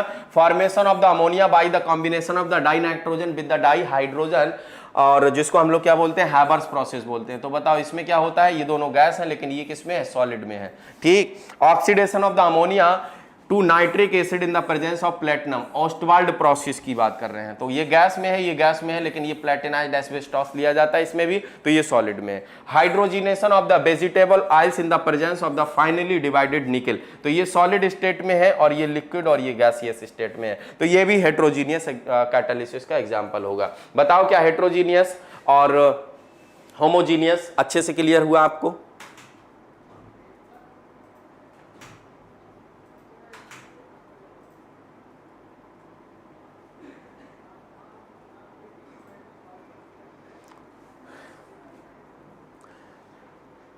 जैद रईस बेटा, हाँ बिल्कुल आ सकते हैं, ऑफलाइन क्लास आपकी चल रही है, कोई प्रॉब्लम नहीं है, आप ऑफलाइन क्लास में आ सकते हैं। ठीक है,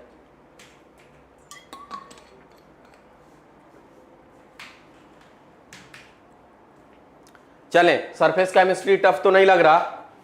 नहीं ना, है भी नहीं टफ बेटा, केमिस्ट्री सब्जेक्ट सबसे आसान है, दुनिया का सबसे आसान सब्जेक्ट है ये।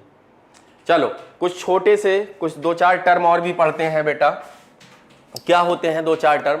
जैसे ऑटो कैटालिसिस, यहां पर एक टर्म है आपके सामने, ऑटो कैटालिसिस। तो ऑटो मींस क्या होता है, सेल्फ होता है, मतलब कोई रिएक्शन हो रही है, उसमें कोई प्रोडक्ट का फॉर्मेशन हुआ, वो प्रोडक्ट बना और उस प्रोडक्ट में से कोई जो है एक कैटालिस्ट की तरह काम करना शुरू कर दे, तो उसी रिएक्शन में खुद कैटालिस्ट मिल गया, तो इसको बोलेंगे ऑटो कैटालिसिस। क्या बोलेंगे? ऑटो कैटालिसिस बोलेंगे, है ना? बात समझ में आई?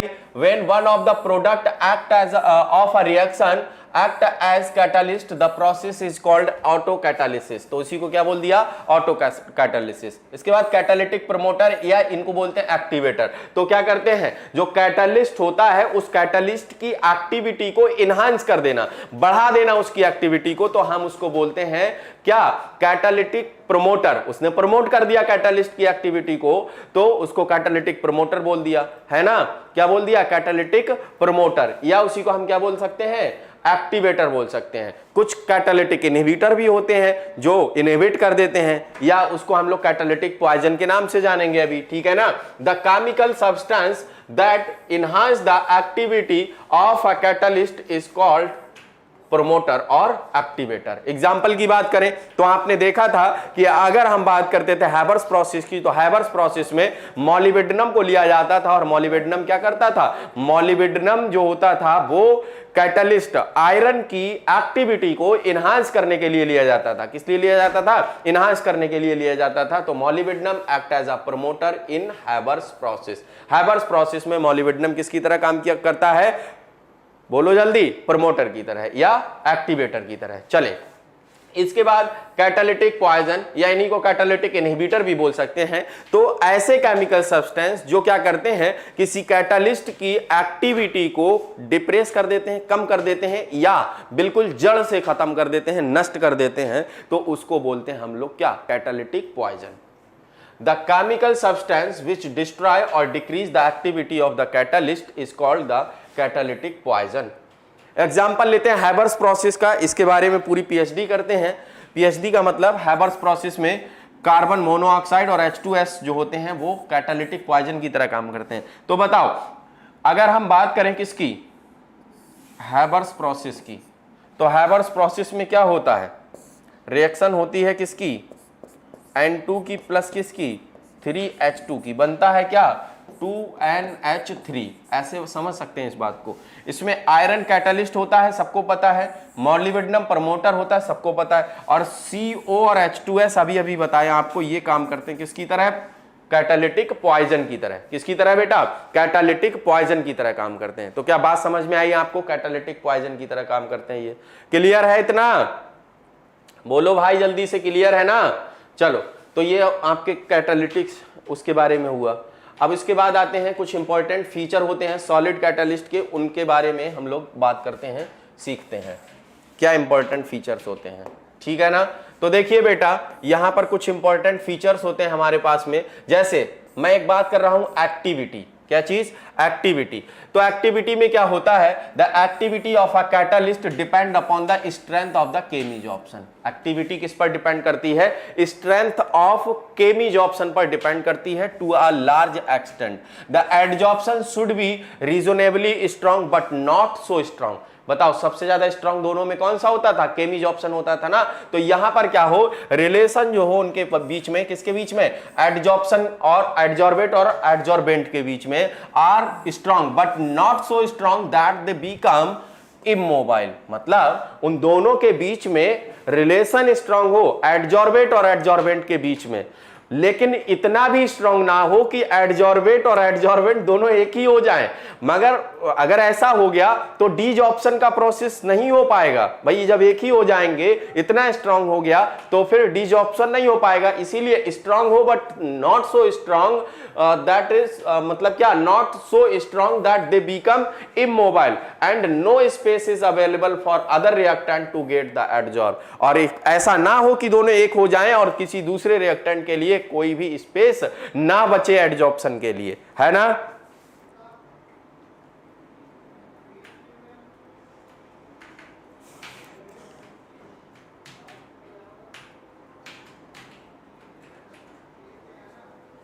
चले बेटा आगे आते हैं। उसके बाद सिलेक्टिविटी की बात करते हैं। एक्टिविटी के बाद आते हैं सिलेक्टिविटी। अच्छा, सिलेक्टिविटी में क्या होता है? देखो, सिलेक्टिव नेचर का केमीजॉर्प्शन ही तो था। उसमें क्या होता है, जब कोई रिएक्शन हो रही होती है तो हम क्या करते हैं, हर एक रिएक्शन का, अभी हम लोगों ने पढ़ा था कि एडजॉर्प्शन सिलेक्टिव नेचर का होता है। मतलब कैटालिसिस जो होता है वो सिलेक्टिव नेचर का, कैटालिस्ट जो होता है स्पेसिफिक होता है। तो हमारे रिएक्टेंट वही हो सकता है, किसी दूसरा कैटालिस्ट हमने लिया तो वो स्पेसिफिक है, सिलेक्टिव है, किसी एक पर्टिकुलर रिएक्शन के लिए वही प्रोडक्ट बनाएगा।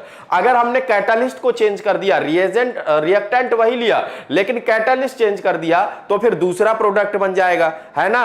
बात समझ में आई? चलो, तो क्या होता है? The selectivity of a catalyst is its ability to direct a reaction to yield a particular product. क्या करता है? मतलब डायरेक्ट उसकी एबिलिटी होती है किसी भी रिएक्शन में किसी एक पर्टिकुलर प्रोडक्ट को प्रोड्यूस करने की। जैसे देखो, मैंने इसके 3 एग्जांपल लिए आपके सामने। कार्बन मोनोऑक्साइड हाइड्रोजन के साथ रिएक्शन करता है निकिल की प्रेजेंस में, निकिल कैटालिस्ट है तो CH4 और H2O बनाता है। लेकिन कार्बन मोनोऑक्साइड और हाइड्रोजन गैस कॉपर या जिंक ऑक्साइड Cr2O3 के साथ में अगर रिएक्शन करता है तो ये कैटालिस्ट की तरह काम कर रहे हैं, तो अल्कोहल बनाता है। ये रिएक्शंस हम लोगों ने पढ़ी हैं, ठीक। CO अगर रिएक्शन करता है H2 के साथ में तो HCHO बनाता है कॉपर कैटालिस्ट की प्रेजेंस में। तो मतलब कैटालिस्ट क्या होता है? सिलेक्टिव नेचर का होता है, पर्टिकुलर रिएक्टेंट को किसी एक पर्टिकुलर प्रोडक्ट में ही कन्वर्ट करेगा। अगर कैटालिस्ट चेंज कर दिया तो फिर क्या हो जाएगा? वो भी चीज चेंज हो जाएगी। क्लियर? चले, ये बात भी आपको क्लियर हुई। तो ये हो गई आपकी कैटालिस्ट के बारे में बातें। कुछ थोड़ी सी बात और बस, फिर इसके बाद कैरेक्टरिस्टिक्स ऑफ कैटालिस्ट, बस फिर कैटालिसिस भी हम लोगों का कंप्लीट हो जाएगा। आते हैं सेफ सिलेक्टिव कैटालिस्ट पर। सेफ सिलेक्टिव कैटालिस्ट जिनको हम लोग क्या बोल रहे हैं? Shape selective catalyst by zeolites, ठीक है ना? Shape selective catalyst by zeolite. इसमें क्या होता है? The catalytic reaction that depend upon the pore structure. Pore structure देखो, ये हमने एक स्ट्रक्चर बनाया, यहां पर इसमें देखो पोर्स हैं, आपको दिख रहे होंगे, ये पोर्स दिख रहे हैं ना, छोटे छोटे ये पोर्स दिख रहे हैं। तो ये पोर स्ट्रक्चर पर डिपेंड करता है। Pore structure of the catalyst and the size of the reactant and product molecule is called shape selective catalysis. उसी को क्या बोलते हैं? सेफ सिलेक्टिव कैटालिसिस बोलते हैं। क्या बोलते हैं? सेफ सिलेक्टिव कैटालिसिस बोलते हैं। क्या बात समझ में आई? जैसे इसके एग्जांपल में हम लोग लेते हैं cracking and isomerisation of the hydrocarbon in the presence of zeolite. क्या बताओ? आइसोमराइजेशन और क्रैकिंग की रिएक्शंस हम लोगों ने पढ़ी थी कहां पर? हाइड्रोकार्बन्स में, हाइड्रोकार्बन्स में, है ना? तो ये बात हो गई आपकी। जियोलाइट्स जो होते हैं वो अच्छे सेफ सिलेक्टिव कैटालिस्ट होते हैं because of their Honey comb like structure. इनका जो स्ट्रक्चर होता है मधुमक्खी के छत्ते के तरह होता है, जिसको हम लोग बोल रहे हैं हनी कॉम्ब लाइक स्ट्रक्चर होता है। तो इसमें क्या होता है? They are the microporous aluminosilicate. बेटा ये बात याद रखिएगा, पूछा जाता है कि जियोलाइट्स क्या होते हैं, तो ये होते हैं माइक्रोपोरस एल्यूमिनोसिलिकेट्स होते हैं विद 3 डायमेंशनल नेटवर्क होते हैं ऑफ द सिलिकेट्स। किसके? सिलिकेट्स का 3 डायमेंशनल नेटवर्क होता है और माइक्रोपोरस एल्यूमिनोसिलिकेट्स होते हैं, 3 डायमेंशनल होते हैं। क्या चीज? Zeolite, good safe selective catalyst होते हैं। इतनी बात क्लियर हुई। अच्छा, इसमें सबसे अच्छा जो हमारे पास में जियोलाइट होता है वो कौन होता है? सबसे अच्छा जियोलाइट होता है हमारे पास में an important zeolite catalyst used in the petroleum industry is ZSM5। ZSM का फुल फॉर्म बताओ। ZSM5 का फुल फॉर्म बताओ बेटा। ये जो ZSM5 है ये इंपॉर्टेंट जियोलाइट कैटालिस्ट है। इसका यूज किया जाता है डायरेक्टली अल्कोहल को गैसोलीन मतलब पेट्रोल में कन्वर्ट करने के लिए। ये क्वेश्चन आपसे पूछा जाता है कि which zeolite catalyst convert alcohol directly into gasoline। तो आपका आंसर हो जाएगा क्या? पेट्रोल। सॉरी पेट्रोल नहीं, ZSM5। अब ZSM5 का फुल फॉर्म क्या होता है? तो याद रखिएगा ZSM5 का फुल फॉर्म होता है zeolite Socony Mobil 5। Zeolite Socony Mobil 5 ZSM, ठीक है ना। जियोलाइट सोकोनी मोबिल 5 ये ZSM का फुल फॉर्म होता है बेटा। ना तो सोकोनी की स्पेलिंग सही लिखे हो ना मोबाइल की स्पेलिंग सही लिखे हो, ठीक है ना। मोबिल 5 होता है, मोबाइल नहीं होता, ठीक है। चले खैर, ये बात हुई। तो बताएं क्या ये बात समझ में आई आपको?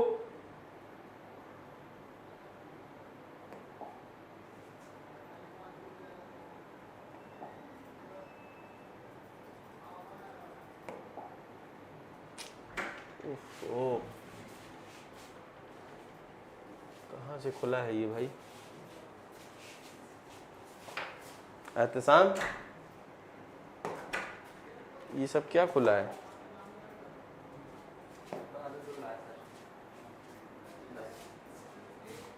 चले बेटा, इतनी बातें हो गई। आगे आते हैं characteristic of catalysis.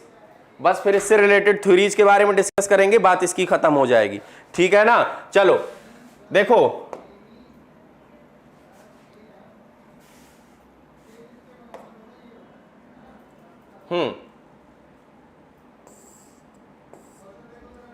characteristics of catalyst। In general catalyst can not initiate a chemical reaction. किसी केमिकल रिएक्शन को इनिशिएट नहीं करता। Catalyst remain unchanged in the mass and chemical composition. पढ़ चुके हो ऊपर। Main function of the positive catalyst to lower the activation energy by providing an alternate pathway. कल की क्लास में मैंने आपको बताया था ना, तो वही होगा। Main function of the positive catalyst to lower the activation energy by providing an alternate pathway, है ना। दूसरी चीज, कैटालिस्ट हैज नो इफेक्ट। बेटा ये पॉइंट इंपॉर्टेंट है, इसमें गड़बड़ मत करिएगा। केमिकल इक्विलिब्रियम में मैंने आपको बार बार बताया था, catalyst has no effect on the state because it increase both reactions with equal rate and hence equilibrium state attain rapidly. सिर्फ ये काम करता है कि इक्विलिब्रियम स्टेट को जल्दी ला देता है, लेकिन कभी भी क्या नहीं करता है? रेट ऑफ रिएक्शन को बढ़ाता है, इक्विलिब्रियम को कभी डिस्टर्ब नहीं करता। इक्विलिब्रियम कांस्टेंट के ऊपर कैटालिस्ट का कोई फर्क नहीं पड़ता, क्योंकि फॉरवर्ड रिएक्शन बैकवर्ड रिएक्शन दोनों एक सेम रेट से बढ़ाता है, ठीक है ना। बस इक्विलिब्रियम स्टेट को जल्दी ला देता है। मैंने एग्जांपल भी दिया था। यहां से निकले भाई, मिल गए गाड़ी से, तो फिर वहां पर चले गए आप। इसके बाद एक इंपॉर्टेंट टॉपिक की बात करते हैं, adsorption theory of heterogeneous catalysis. ये बेटा इंपॉर्टेंट है, इसको याद रखिएगा। इसमें 5 स्टेप होते हैं। ये एनसीईआरटी में डिटेल में दिया है, इसीलिए इस पे क्वेश्चन पूछा जाता है। आप लोग जो है इसको अच्छे से पढ़िएगा। तो देखो, adsorption theory of heterogeneous catalysis में क्या होता है? Adsorption theory of heterogeneous catalysis, ये थ्योरी एक्सप्लेन करती है मैकेनिज्म ऑफ, है बेटा ये mechanism of heterogeneous catalysis. The mechanism involves 5 step. कितने स्टेप बेटा? 5 स्टेप। सबसे पहली चीज देखो क्या होता है। पहला स्टेप डिफ्यूजन है, दूसरा स्टेप एडजॉर्प्शन है। लेकिन समझना, मेरी बात को समझना, ये 5 स्टेप आपको एज इट इज पता होने चाहिए। बहुत अच्छा क्वेश्चन इस पे बनता है, तो इसीलिए बहुत अच्छे से समझिएगा। पहले क्या होगा? सबसे पहले होगा क्या? डिफ्यूजन। किसका डिफ्यूजन? रिएक्टेंट का डिफ्यूजन। अब रिएक्टेंट का डिफ्यूजन किस पर होगा? हेटेरोजीनियस कैटालिसिस की बात कर रहे हो ना, तो diffusion of reactant on the surface of catalyst. क्या पहला पॉइंट समझ आया? पहले पॉइंट में diffusion of reactant on the surface of catalyst, तो देखो ये हो गया diffusion of reactant to the surface of catalyst. उसके बाद क्या होगा, जब डिफ्यूज हो जाएगा तो एडजॉर्प्शन होगा, तो एडजॉर्प्शन किसका होगा? रिएक्टेंट का। कहां होगा? कैटलिस्ट की सरफेस पर। दूसरा हो गया adsorption of reactant molecules on the surface of the catalyst. 2 point clear हुए। फिर तीसरे पॉइंट में क्या होगा, जब डिफ्यूजन भी हो गया, एडजॉर्प्शन भी हो गया, अब होगी केमिकल रिएक्शन, अब होगी केमिकल रिएक्शन, और केमिकल रिएक्शन से प्रोडक्ट का फॉर्मेशन होगा। तो क्या होगा, occurrence of the chemical reaction on the catalyst surface through formation of an intermediate। अब ये इंटरमीडिएट बना, मतलब प्रोडक्ट का फॉर्मेशन हो जाता है यहीं पर, ठीक है। प्रोडक्ट बना और कैटलिस्ट तो था ना अभी आपके पास में, तो कैटलिस्ट क्या है आपने पढ़ा, क्वांटिटेटिवली केमिकली अनचेंज रहता है, क्वांटिटेटिवली और केमिकली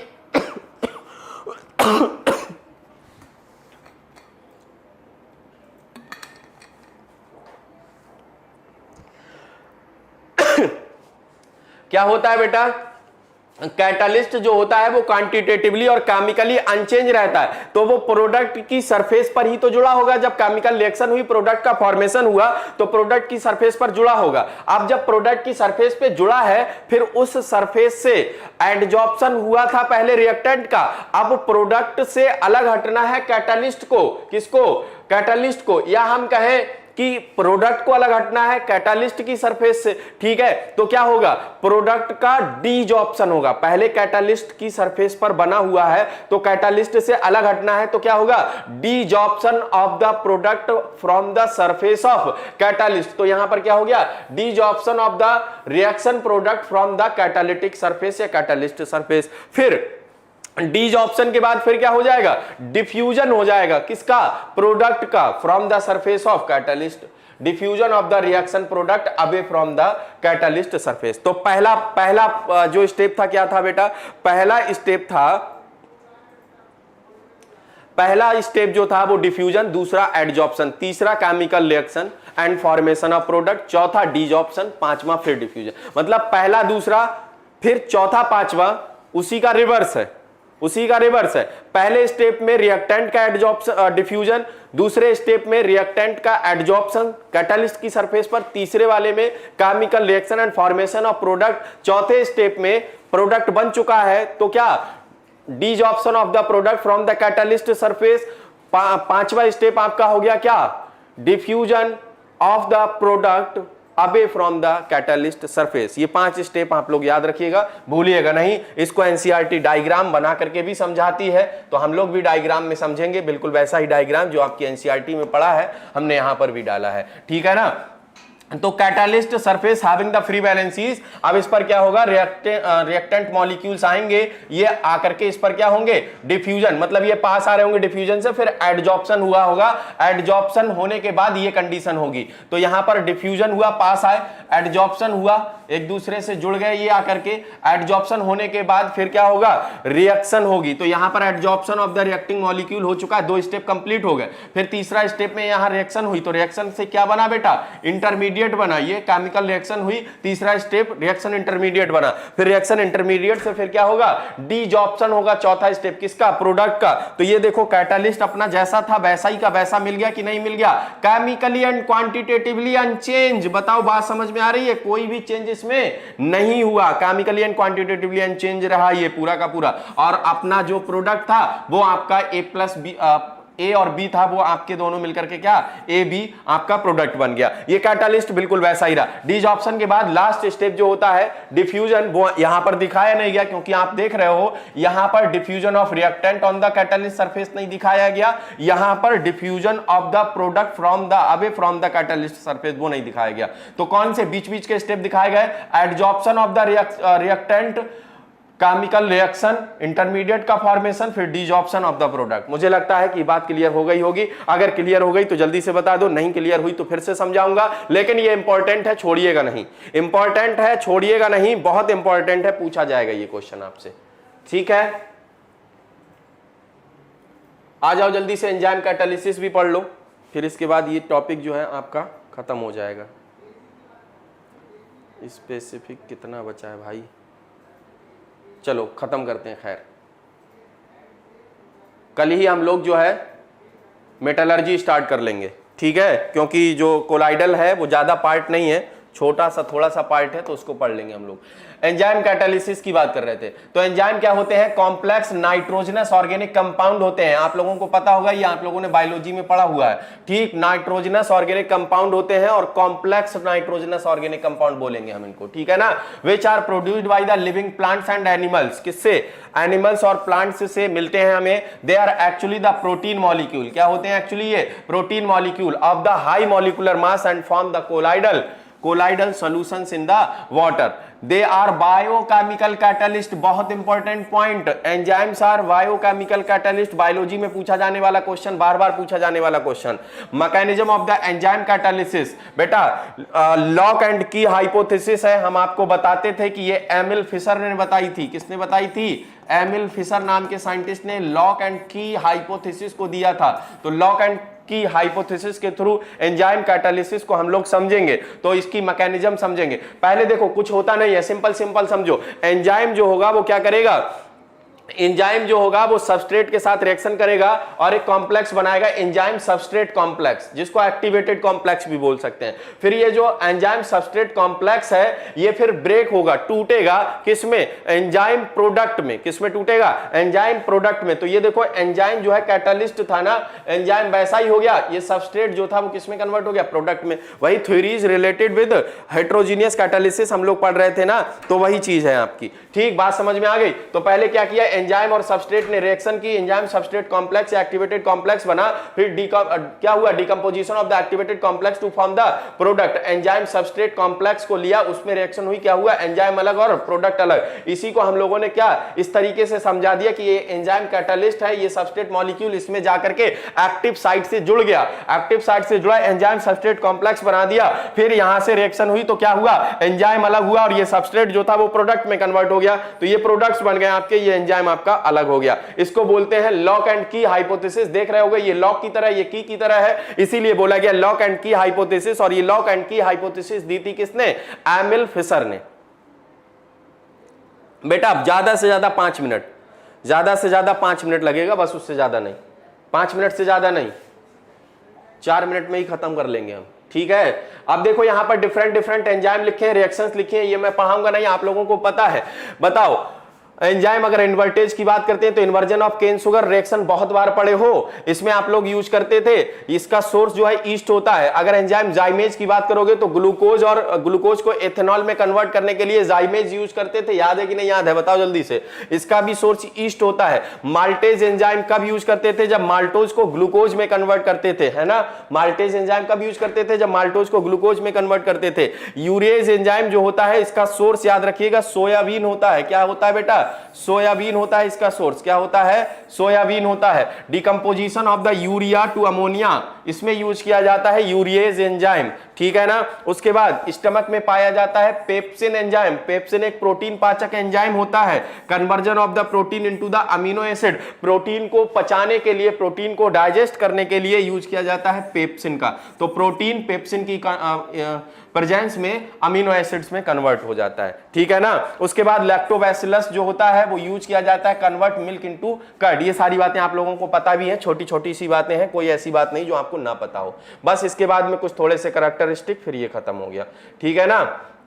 देखो कैरेक्टरिस्टिक ऑफ एंजाइम कैटालिसिस क्या क्या होते हैं। एंजाइम कैटालिसिस के कैरेक्टरिस्टिक की अगर हम बात करें, the following characteristics exhibit the enzyme catalysis. सबसे पहली चीज, कैटालिसिस जो होती है, एंजाइम कैटालिसिस, वो हाई एफिशिएंसी रखता है। क्या बेटा? हाई एफिशिएंसी रखता है, ठीक है ना। इसमें क्या होती है? High efficiency. एक मॉलिक्यूल, आप लोगों ने बायोलॉजी की एनसीईआरटी में पढ़ा है कि अगर एक एंजाइम लिया मतलब कुछ देर के लिए तो कितना होगा और कितना होगा, आप लोगों ने पढ़ा है ना। बहुत ज्यादा डाटा मुझे एग्जैक्ट नहीं याद है, नहीं तो मैं बताता आपको। आपने बायोमोलिक्यूल में पढ़ा है कि एंजाइम की प्रेजेंस में कितने मॉलिक्यूल्स बनेंगे। ऑफ एन एंजाइम में transform 1 million molecule of reactant पर मिनट। तो यहां पर भी कुछ थोड़ा सा डाटा दिया, हाई एफिशिएंसी होती, बस इतनी बात याद रखिएगा। हाईली स्पेसिफिक नेचर का होता है, ये भी आप लोगों ने पढ़ा। पर्टिकुलर रिएक्शन के लिए पर्टिकुलर कैटालिस्ट की जरूरत पड़ती है ना। बात क्लियर? अच्छा, उसके बाद ऑप्टिमम पीएच। ऑप्टिमम पीएच कौन सा पीएच? जिस पीएच पर बहुत अच्छी इफिशियंसी होती है, बहुत अच्छे से वो वर्क करता है, उसको बोलते हैं optimum pH. The rate of an enzyme catalyst reaction is maximum at optimum pH range. उसको जो पीएच रेंज होती है वो क्या होती है 5 to 7। ये भी याद रखिएगा कि एंजाइम कैटालिसिस के लिए ऑप्टिमम पीएच रेंज 5 to 7 होती है, ठीक है ना। ऑप्टिमम टेम्परेचर की बात करें तो 298 से 310 केल्विन इनका ऑप्टिमम टेम्परेचर होता है। ये रहा आपका ऑप्टिमम टेम्परेचर। तो ऑप्टिमम टेम्परेचर इनके लिए कितना होता है बेटा, ऑप्टिमम टेम्परेचर इनके लिए होता है कितना 298 केल्विन से 310 केल्विन। ह्यूमन बॉडी का टेम्परेचर जो होता है 310 kelvin temperature suited for the enzyme catalysed reactions. बात क्लियर। उसके बाद ये काम करते हैं किसकी तरह, एक्टिवेटर्स की तरह। Activators like the metal ion such as sodium, calcium, magnesium ion help in the activation of the enzyme. उसके बाद कोएंजाइम की बात करते हैं तो कोएंजाइम, ये सब कुछ आप लोगों ने बायोमोलिक्यूल में पढ़ा है और अच्छे से पढ़ा है। Coenzyme are the substance having the similar nature to the enzyme and their presence increase the enzymatic activity, mostly vitamin act as a cofactor, coenzyme, ठीक है ना। Effect of inhibitor, inhibitor slow down, inhibitor का काम क्या होता है, slow down the rate of the enzymatic reaction. The use of many drugs is used on enzyme inhibition action of those drugs in the body. ये हम लोगों ने पढ़ा था एंजाइम इनहिबिटर या इफेक्ट ऑफ इनहिबिटर के बारे में, ठीक है ना। तो इस तरीके से pH of the salivary amylase 6.5 approximately. अरे बेटा तो बायोलॉजी की बात नहीं कर रहे हैं यहाँ। अच्छा बायोलॉजी की क्लास, ठीक है, बता दिया गया। बायोमोलिक्यूल में पढ़े हैं ये सब, हाँ बिल्कुल पढ़े हैं आप लोग। तो इतनी बातें थी हम लोगों की। आज हम लोगों ने 2 टॉपिक को कवर कर लिया, एक एडजॉर्प्शन, दूसरा क्या कैटालिसिस। एक टॉपिक छोटा सा बचा है क्या, कोलाइडल सॉल्यूशन या कोलाइडल स्टेट, इसको हम लोग बोलेंगे। इसको अगली क्लास में पढ़ेंगे, बस आज इतना ही पढ़ेंगे। जो भी बचा है हम लोगों का कल क्लास में कंप्लीट करने के बाद हम लोग क्या करेंगे, उसके बाद जो मेटलर्जी है उसको कंप्लीट कर लेंगे, ठीक है ना। कल ही मेटलर्जी भी स्टार्ट हो जाएगा, कल ही हम लोग मेटलर्जी भी पढ़ेंगे। चले बेटा मिलते हैं अगली क्लास में, कल की क्लास में हम लोग डिस्कस करेंगे आगे। आज के लिए बस इतना ही। Thank you so much.